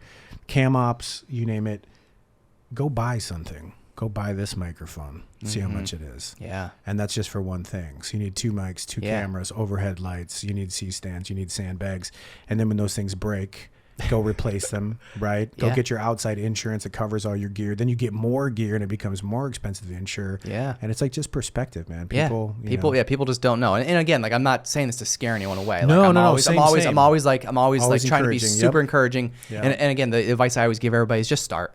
Just start. Exactly. You don't need the best, do it. Like, because again, like, and I tell this story a lot. Like, you look around, and again, like to somebody like you, it's a little different because like you're used to these types of environments, right? Mm-hmm. Like, but like when I have people come in here who have never been in an environment like this, and they're like, they're just like, they're overwhelmed. Like, it's something that may like we would want to do something like this at some point, and they're like, holy shit, like, how did you do this? And I'm like, well, I built this. It's been 5 years. Yeah. You know what I mean? Yeah, like, it didn't just happen overnight. Yeah, and everyone like looks at it, right? And everyone thinks like, oh, well, and again, like somebody that may just met me yesterday or a month ago, they see where you're at now. Mm-hmm. They don't see where I was the last 5 years. Oh yeah, they don't know. Do you know what I mean? Yeah. So like it's a lot of those people. Not that they're being ignorant or just being like rude towards the, like they're not trying to be an asshole. Is what I'm saying is like they just don't know. Do you know what I mean? And they don't know. Yeah, and that's okay. Like our world is so. The bigger, the higher up the pay scale you go, the more responsibilities, the more things, the more diversified it gets in the industry. But it's so like, I mean, man, commercial industry is different from film and television. I shouldn't say film and television, it's different from film. TV is way different than commercial. And then you got theater all above, all the acting stuff, podcasts, YouTubes, influencers. Yeah. There's so much. There's so much, So I get that some people, are just like, yeah, I don't want to know about it. Right. Like, but like I said, like people get like overwhelmed, and I'm like, hey, listen, like, I'm here where I'm at now because of all the work and the money and the sacrifice, etc. But like, listen, like you could get here too. I say this all the time. 100%. But like, you got to start smaller. Like, yes. I mean, like it's and it's possible. It's just how much risk are you willing to take? Exactly. How much sacrifice are you willing to make? And that's really it, man. I mean, I've sacrificed and. I could go on and on. I could literally talk for hours about, not to brag, but I mean, just, you know, literally the blood, sweat, and tears 100%. that have gone into this. Like, it's, I mean, I know you know these things, but like Yeah. a lot of people don't know. And it's like, no, like you have no clue what it took. What it took to get to this Yeah. And how many spot. different iterations. Right. And how much further even you want to go, right? You have all these visions. Oh my God. Yeah. But that's where, again, and then like, now because I know more, Yeah, it's now like, you oh know. shit. Now I know. no, that's a big ass ladder to climb. Now Yeah, I no, know, I get it. you know. But but like I said, like, you know, you look at my stuff and it's like, hey, if you want to do this, like your shit's not gonna look like this from day one, unless you have hundreds of thousands of dollars and you're just gonna, you know, pull it out of your ass tomorrow and Right. you know, but and you're just not gonna do Yeah, that. you're Like, not what's gonna the, do you know what I that. mean? Like, Right. what's the ROI? You know what I mean? Like, it's gonna take a long time to recoup, you know. But like, Exactly. again, you just start somewhere small. Yeah, you know? man. But that's what's great about podcasts like yours, that you have these industry people and like other guests you've had, which is great. That's why I was excited to come on and do this shit with you, because it's like, you know, people need to be inspired and realize it is like, hopefully, if anything, from all of the rambling and the story that I told, which we're only halfway through, Yeah, but, right, you know, right, yeah. But the thing is like, people should be inspired. Just know For sure. that, like, you got to work hard. 100%. I didn't want to Yeah. travel an hour and a half, 2 hours to work every day and to get 2 hours of sleep for years in my life. Right. But you did it, and now, you did you know, it. and now look where you're at. You know what I Yeah. mean? And that's, you know, but unfortunately, a lot of people like aren't willing to do that type of work. Right. You know, They're and if not you're- willing to put in the And work. if you're not willing to do that, like, well, nothing's gonna happen. Exactly. Like, If you're under the illusion that you're going to get, you know, like pulled out of a random crowd and going to be made famous, or you're going to be a famous director or producer, like, it's not going to you're happen. freaking dreaming. Yeah, exactly. You're Get dreaming. Real. Get Yeah. real. Because a lot of work, blood, sweat, and tears. Oh, yeah. And like I said, in the process too, if you don't genuinely love it, you know, like, that's it. Game over. You know what's funny? Jimmy and I were talking about this on the way over, and if there's one piece of advice, like and again, forgive me out there to your fans because they didn't unwarranted, and they can flame me in the chat for it, of unwarranted for sure. advice. Yeah. Send hate you know? mail comments. if you want. Exactly. Yeah. Is that, you know, like, the world owes nothing to you. And that's not an original one, I know, but like, you are going to work hard and be prepared to work hard. You know what I mean? Like, be smart, treat people with grace, but like, if you're going to work in the entertainment industry, you better love it. And I used to be really shy about telling people that, because I'm always like, oh, believing the best in people. And also then, like, when I became a life coach, like, you don't ever want to break people down, but you got to be real. Like, this is not for everyone. This is a hard ass industry. It takes a lot of work. And now that, you know, I'm producing and directing, like, one of my best mentors, Chris, a big shout out to him, because he's such a big dude. He doesn't even realize the influence he had on my life. We just had dinner the other night when I came back to New York, and I told him all this stuff. He's like, oh, pff. I was like, no, fuck you, man. No, like, you were really that guy. Yeah, you like, helped change my life. Right, Yeah. right. When I got onto the other side of the camera, like, you were really the guy. And yeah, man, he told me, he said 60% of your work is going to be unpaid. 40% will be paid, and you'll be compensated well. But you better be willing to put in that 60%. And that's not always the case. You know what I mean? There's a lot of YouTubers out there that are like, oh, demand your price, know your value, all that. But I think the one thing that's missing is you better be able to, like, deliver the quality. You know what I mean? That shit don't come. Oh man, I gotta stop cussing so much. I'm sorry, but like, you like, the thing is, it doesn't come easy. Right. And there's a learning application to it. The reason when you watch a major motion picture and that film costs 120 million or 250 million or 350 million if it's Batman, you know, or you have unlimited checks. Yeah. If you're Scorsese, and it's like, but people don't realize that, like, the people that are operating the cameras, the people that are running the grip and electric, the crew, man, like, I have so much love for crew, still have love for the acting in front of the camera, but the people that make this shit happen, you don't know the hours that went into planning a single scene, the amount of lights. Like, I would tell anyone on Instagram, like, go look behind the scenes, Graham, or, you know, anything, like, go see what people go through to bring you entertainment. Yeah, you have that no when idea. you're flipping through the channel and like, sucks, I'm not going. And you're like, Right, do you that know? was 9 months of someone's work, and then post, depending on where they're at. You know, now the movie industry is different, which we can get into later. It's a very different world, but it's a lot of work, man. You said it best, very wise. You better love this industry. Prepare to work your ass off, and if you do, it can be very fruitful. Yes. You will succeed. Yeah. But yeah. this ain't for everybody. Yeah. Yep. And you gotta love the behind the scenes, all that work, because that's what this is. Yeah. It's all that stuff behind the scenes. And if you don't love that, well, then you're you don't. And even the actors, man. Like, my first independent feature film, I had a lead role in. Like, bro, we were out in Michigan, and a big shout out to Jed Gruters, that we did this movie called The Frontier Boys. And I mean, I thought there was no place colder than North Dakota, right? Remember, Montana, then I went to North Dakota in college and there was no place colder. And then I went to Michigan in the dead of winter to Charlevoix. And that actually happened like when I was a personal trainer, right? Like I started training and all that stuff. And then the first year I was in New York, I got a call from a girl that I was in theater with in college. And she said, hey, I'm working as a casting director for this indie film. Would you want to audition? I'm like, yeah. She goes, I want to let you know, like, you're up against all the Disney kids, all that. What worked in my favor was they didn't have the budget for that. I mean, I always thought it was like, yo, it's because of my talent. Right? But like later on, you find the truth. Like, you were cheap, bro. Yeah. But I'm still very proud of the movie. That's no disingenuous thing. You know, I gotta meet one of my amazing mentors at the time, Greg Myrie, who also, funny story, he went to the University of Mary. He went to the same college I did. And this guy was like legend, right? He one of I don't know 6 full ride scholarships to UCLA at URDO, which is the United Regional Theatrical Auditions, where everybody goes try to go to big schools. Yeah. And he won one, man. He graduated with a master's. Like, so everybody was like, when I came in and I had some success at college, they're like, "Are you the next Greg Myrie?" And I'm like, "Who is this dude?" So now fast forward to Frontier Boys.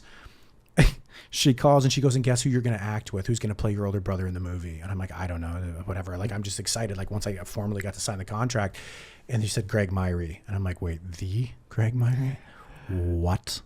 Yeah, man. So we went there. We filmed for like I don't know how many weeks it was in Michigan. Cold, terrible. But again, that working hard premise, man, like it was freezing. Yeah. And these guys are out there slinging cable and shit. I mean, at one point it was like probably 25 below zero and the wind was blowing and it's coming right off the lake. Yeah. And like, that's what I'm saying. Like, you better love your shit. It was an overnight. A lot of the shoots were overnight. So we're sitting in our trailer, we're freezing our ass off. And John Gruters really rallied. And then Brian Papirski, unbelievable DP. So great to work with him. Like, that dude helped coach me because this was like my first time of like being a lead in an indie film, but it was like they did it proper. I mean, it was a full-fledged, you know, started at 2.5, I think ended at 4.5. But I met Dino, who is the light grip and electric. You started to really like find your zone. You know what I mean? I made with amazing talent. We worked with Big Kenny from Big and Rich was there, and Rebecca St. James, who I don't know if that's her name or she's married, but Rebecca was incredible to work with on set, and she's a phenomenal human being. So is Big Kenny. He's funny as hell. And yeah, man, but like you started to learn the grip, and like you're out there freezing in this scene and the wind's blowing and you're like, all right, let's go. Yeah. Let's go. And they're like, hey, can you look a little less blue? I'm like, I'm trying, Yeah. man. You know? But that's the trip. Yeah. Of it. And that was my first like indie feature film. But like, again, you got to love this shit, man. And that's when I really, really realized it. I was like, these are overnight shoots. It's 20 below, 30 below. Shit would break. I mean, like so many things. We're doing these snowmobile scenes, and like that was my first stunt work. But it's crazy. You got to love it, you know. And there were times when you're like you do got to get yourself on tested, human, you get man. tested, yeah. But we made it, man. Frontier Boys was great, and you know we aired in Chicago and all this other stuff. It was an amazing experience. Yeah. You know? So like you know, the cool part about your story is, you know, you have it, you know, from both angles. You know, you've been in front of the camera and now you're behind the camera. Like what's that been like? You know, what's that transition been like? You know, it was really being an actor first and learning method, and like really helped me when I had my first opportunity. And that's where I got to give the shout to Jimmy. He had my ammo, Jimmy Productions. He did an amazing little web series called Dead on Acting, which we were considering trying to option to Comedy Central. And so he cast me as one of the actors. And when we met, it was like episode 3 or 4, something like that. Towards the end of the season, he was just literally, man, I'm going to like, do you want to direct some stuff? I'm like, yeah, you know. And in that moment, I learned like I know how to talk to actors. I know what they're going through. Like I can relate to this. Yeah. So like, it really set you up. Yeah, it set really me set up. you up. It really set me up. And looking what I know now versus then, I mean, apples and oranges. But it allowed me to really communicate with the actors and like get what we needed from that scene work. Yeah, yeah. So it was a huge step, man. And then from then I caught the bug. I was like, wow, I really like this behind the scenes stuff. But of course, I was still out there auditioning and still acting and. Yeah, man. So like years go by and you're flying through, and then like every big break comes from a major transition in your life. And that was like the woman that I was with at the time. We were with for like 9 years. And when we split, like my world was like shattered, right? And I wish I could be like that alpha male dudes that are like on all these YouTube podcasts, like, oh, I'm fine, bro, move on, whatever. And I was like, bro, we spent a long time. Like, we were going to get married, all these things. But again, like to your fans, like life changes happen. That was a horrible, horrible time for me. But then you rally to it. And one of my best friends, Terrell Vincent, who I met, who was the DP of Jimmy's show, was like, man, I think you really need to get into the industry. And I said, well, how do I do that? And he goes, well, I can start you off as a production assistant. But Terrell Vincent, my man, been my best friend for years now my business partner, he was like, well, dude, you're going to start as a PA. Like, and I can get you on this show called Flea Market Flip.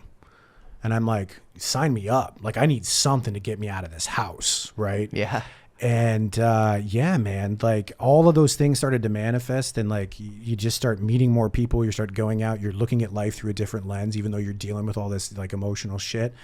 And started as a production assistant, like huffing it, dude. We were getting $210 a day, you know, and like we had like 40-pound packs on, there's water packed in there, and we had clipboards. So like anyone that the camera came across, you had to run around and like go get a, like have them sign an NDA. And most people were like, you know, like they hate the show. Some people loved it. And like, it was a trip, man, but it was something new. And I mean, I'm a big, like, let's try something new. Let's get into it. Like, and that's how I started, was a production assistant. And I learned fast. They offered me the key PA position by the end of the season. And then that led into them like referring me to one commercial. And so I started in TV, but then they offered, like, someone was like, we're going to work a commercial. And I got there and I was used to being in the field, man. Like, we're busting our hump. Like, you're putting in 16, 18-hour days for like $210, and then they fight you on your overtime. You know, they're like, oh, we'll give you $250, but we're not paying for your cab home. It's like, no big deal. Like, one time they asked me to drive an RV, and I had never driven a commercial vehicle. I didn't have a CDL. And like, they want me to drive it to upstate New York. And I'm like, I had to download apps and all this stuff. Like, I don't know where I'm going.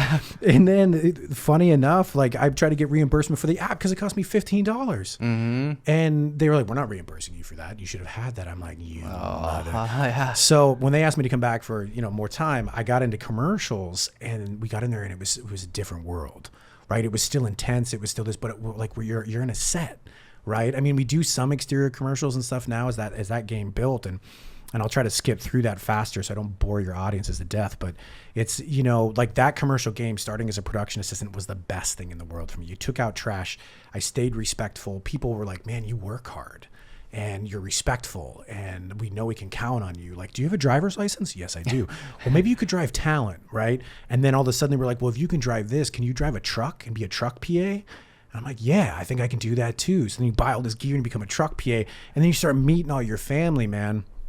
And then it just slowly builds from there. And then you have the option of like, I went in just about every different thing I tried. And anyone that wants to get into that world, that's why I say, go be a PA. Like, go do it, because you will figure out what's for you. Do you want to be in production? Do you want to be in grip and elect? Do you want to work in that world? Do you want to work in camera department? Like, where do you want to be? Do you want to be an art PA? Like, there's so many different venues to this world. And who knows, you might hate it and be like, no, I want to be a caterer, which is most people doing now. They're like, I'm retiring. I'm going to become a caterer. Crafty, man. That's the moneymaker. Crafty's hard. But, you know, it was, so it bloomed. And so I met people. I had amazing producers that took me under their wing, and you get a little project here and a little project there. And then you're starting to make budgets. We did a small little independent film, started that. And then that led into just, you know, this whirlwind of meeting more and more people and wanting to be a part of the industry. And yeah, man, you start making your own budgets. And I realized, like, I was good at producing, but I also loved the directing angle of it, but I needed to learn more. So I worked a lot with the camera departments to learn about cameras. You know, and Terrell at that point, he was like a lead cam op, and also as a DP, which is a director of photography, for those people out there that don't know. Yeah, that don't know the DP words. Yeah, the DP, they might think of some some other thing. Yeah, director of photography, you know, and like, and T, you know, T, I have so much respect for him, dude. That dude has worked so hard in the industry. He was just like us, came up driving Jenny trucks when he shouldn't have, like a CDL. Like, everybody worked hard, man. Yeah. And you see those stories, and you find your production family. So at that point, I was still doing a little bit of the acting, and it was great. I had that role on Tommy, which was great. I was still getting called from my manager. But I got to say, on the acting front of it, man, I because I had been behind the scenes, I wasn't scared of it anymore. I was like, bro, I do this every day. And that's when I went in. Jimmy wrote a monologue. I won't say what it was, but I went in and performed, and all these people, they made an offer for my first manager. And it was that pay to play shit, right? And I went in, I was like, let me do it. I didn't care anymore. I was like, this is fun. Got the manager, you know, I don't know what it was, 2.5, 3 months later, auditioned, got my first guest star role on Tommy. And that's when I worked with Edie Falco, and like that was an incredible experience. But then like we were right back the next day, like we were out working on set on another show. You know what I mean? So you were working both ends of the industry, and it just provided such a profound understanding and an appreciation for all the people on both sides of the camera. For sure. So you know, I just want to go back, you know, a little bit before we wrap up. But you went from Montana to New York. Yeah. Now back to Montana. Yeah. So what was there a catalyst, you know, besides just COVID and all that you want to, you know, just get back home, get back to your roots? And I wish there was. I wish that I had like had the fortitude of that, of being like, I wanted to go back to Montana. It was never on my mind. And I have to be honest, right? And the thing is that COVID for me was like the biggest grace, because we went back, and then, I mean, that's how we purchased all of our own gear. We worked with business partners. People were going out of business. The positive that came from that was we got an amazing amount of gear to now launch our production company, which is Montana Outlaw Productions. And it was never planned. But you get home and you're like, what am I going to do now? Right? You're looking at the farm with fresh eyes. Your parents have gotten older. And again, we're always learning, right? And like we always think we've defeated hubris and our little ego, and we haven't, right? Because I got home and I'm like, oh, everything just stood still. Still here, it didn't. The whole world's different, and you all just lived your lives, and I wasn't a part of it for years. Yeah. My nieces didn't know who I was. Like, you're dealing with all that family shit, and that's when we were going through this stuff with my dad. You know, he had an inoperable brain tumor. And, you know, like that was tough, like learning the transition of like, is he okay? What's going to be happening? He's fine now. But I mean, that was a big transition. And so we launched the company, and we shot our first pilot within the first year. And we did, which was called BBQ Heroes, which we're still in post-production with that, but focused around Montana Outlaw Barbecue, which is the birth mother of the production company. And we started a little YouTube channel called, Montana Outlaw Barbecue. I saw that, yeah. Yeah, man. There's some cool shit on there. Oh, thank you. Yeah. Man. It was a fun transition. We had to slowly work them into, this is starting one, now we're here, and then this is where the goal is. And we had a lot of fun, man. It was just working. Like, we were just happy to be working. Yeah. And I was working with Montana locals, Andrew Seaman, who did an amazing job. Yeah, so isn't there like, there's like a movement now for like the film industry in Montana, right? I mean, there is like, and that's what we're working towards now. And all of that led to, on the pilot, again, lessons learned. You know, man, there was some things that happened, right? And I really, really wanted to say things that were on my mind. I was very, very angry, and I was really close to like just letting this dude have it. And long story short, we became amazing friends. This guy referred me. And again, because I went at it with grace rather than hostility, like you never know someone's situation. Like you didn't just like rip him a new one. Yeah, and I didn't fire the guy. You know, like that's what I wanted to do, right? Yeah. But I just kind of kept your cool and was like, you know what, I gotta just keep the relationship, because you never know. Yeah, and plus we had 2 more days to shoot. Like, I mean, you don't want. And that pilot, it was hell, man. The first night we came to build the set, it rained like 6 inches, so we couldn't build the set. We came back at 4 a.m. to build it again. It started raining again. We were 6 hours late for principal photography, rolling day 1, right? Our talent is chilling, like awesome. Lauren Mayhew, she's a beast, wonderful DJ in Florida. Check out her shit. But yeah, man, it was a disaster. And then the gale force winds came through, almost blew the whole set down on day 2. I was just like, what? We are going to finish this, right? Come hell or high water. But again, treated that guy with respect. He actually threw my name out when the company that I'm working with now, which is Worldwide Entertainment Studios, they came to town. They were looking for a producer, and he threw my name out there, and like we started bonding and working, and they said, wow, we really want to clutch on to you. You have the experience from New York. You have this resume. Like, let's start working. And now, boom. Yeah. You know, and that's where we're at with the Media Act in Montana. We're trying to raise that cap, because Worldwide Entertainment Studios has some amazing plans. Like, they want to build like the first ever major motion picture studio in Montana, and they're all about taking care of the people. They've committed to education, giving money to students. They want to forget student loan debt. They want to, they want to also like help the education, like give them stuff to like help them in the studio. But it would be amazing, man. I mean, you're talking 14 sound stages, 3,500 living quarters. It would be a massive thing for Montana. Yeah, that's incredible. Yeah, it would be huge. But they've been waiting for 6 years. The Media Act that was passed in Montana in 2019, which a lot of states have that. For any of your viewers that are interested or producers are wondering how that works, is, executive producers, when they come in with money, they say, okay, well, what states can we shoot in that have a really good tax credit? Because you have incentives to shoot there. If you use local hires, you can get a little bit back in that tax credit. Yep. If you can get 10% back on 150 million, that's a lot. Now the tax credits still have to work. You have to apply them to the state, but you could bring in so much money to Montana. And the mistake that was made in 2019 is it was supposed to go through with a $200 million cap, which means once that tax credit is spent, can't go any further. They took it to 10 million. Oh, wow. What are you going to do with that? Yeah. You know what I mean? You bring in $100 million feature, and what, you know what I mean? If you have if you have even 10%, that's the math isn't math. You know what I mean? Yeah. So long story short, we've been working for the last like 4 years, and they've been working for 6. God bless them. Like, that's how bad they want to try to help Montana build a studio. Jeffrey Coringa, Marshall Silverman, both amazing names in the industry. Marshall has worked with Warner Brothers for years as a studio executive, did all the Ocean's movies and, Wonder Woman. And I mean, amazing people to work with now that I'm a part of that team. It's incredible. And they're incredible people. And what they're trying to do for Montana is awesome. But if we can't get that cap raised, we're going to have to build it somewhere else next year, which is really unfortunate. Because I would love hope to that see works that out, happen. man. Yeah, thank you, man. Because we got so many great things. The documentary film in Stillwater County. We got all these pilots. We have movies on the side that we want to bring in. But, they've got to understand that it has to make sense. It has to make sense. Like, if we're going to hire 2,000 people when the doors open after year 1, we can't do that if we can't keep movies coming in. If the tax credit's gone, no one's going to film here. There's no point. Doesn't matter how amazing our studio is. Right. Yeah. So that's really what we're fighting, man. Yeah. But getting into politics is a whole nother journey, bro. Let me tell you. Whew. You think and I went up naively being like, oh, it's Montana politics. It's all homegrown of good people, right? Oh, man. I learned. Yeah. I learned. Yeah. So, all right, before you hop back on your horse and trek back out to Montana, if anyone's looking to connect with you, like, how can they find you? How can they find your work? Like, is there a way that somebody can get in touch with you?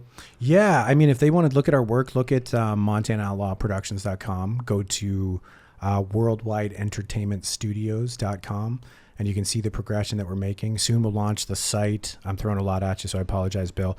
RaiseTheCap.org will be up very soon, where we're doing a lot of interviews with local people, and we're hoping to work with the Montana Media Coalition that really wants to try to get film going in Montana. It's a very small market, but there's people like yourself that really could like benefit from all that. Yeah, totally. So check out those websites. The best way to look at it, my contact info's on there, and hopefully if people have questions, I'm always here to help, man. Yeah. I'm glad we made this happen, man. This was a unique conversation. I say every episode has its own uniqueness to it, Of course. But you're the only person I know from Montana. Oh, well, hey, I mean, I'm happy to be that, man. So you come on by the Lofing Ranch, man. We got our own beef and we'll cook some steaks. Yeah, I feel like I have to now. We'll drink some bourbon and yeah. Dude, man, this is incredible. I mean, it was really, really cool to learn a little bit more about you. I mean, you've had, I feel like you've had like about 100 lifetimes of experience doing not just one thing, but multiple things, like it's really cool to hear. And I think it could give a lot of perspective to anyone. Yeah. You know what I mean? Like there's so much and I think, the moral, the whole thing is just get out there and try and experience and learn and don't stop learning, because I think that's where people go wrong. They just get complacent. They stop learning. They think they're better than everyone. And I want to get off my soapbox because I'll go on and on about that.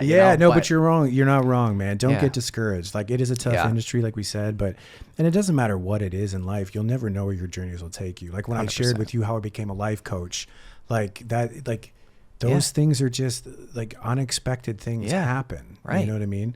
But just go with it and go at it with grace. Yeah. And just understand that the world is actually working for you, not against you. Definitely. It really is. You just got to put the right energy out there, and the right energy will come back to you. Yeah. I believe in that. Exactly. All right. Tim Lofing on the stacks of the MPP Studio. Thanks for joining me. Thank you, man. If you want to see more On the Stacks content, subscribe to our YouTube channel at youtube.com/onthestackspodcast or search the hashtag OnTheStacks on Instagram, Facebook, and LinkedIn.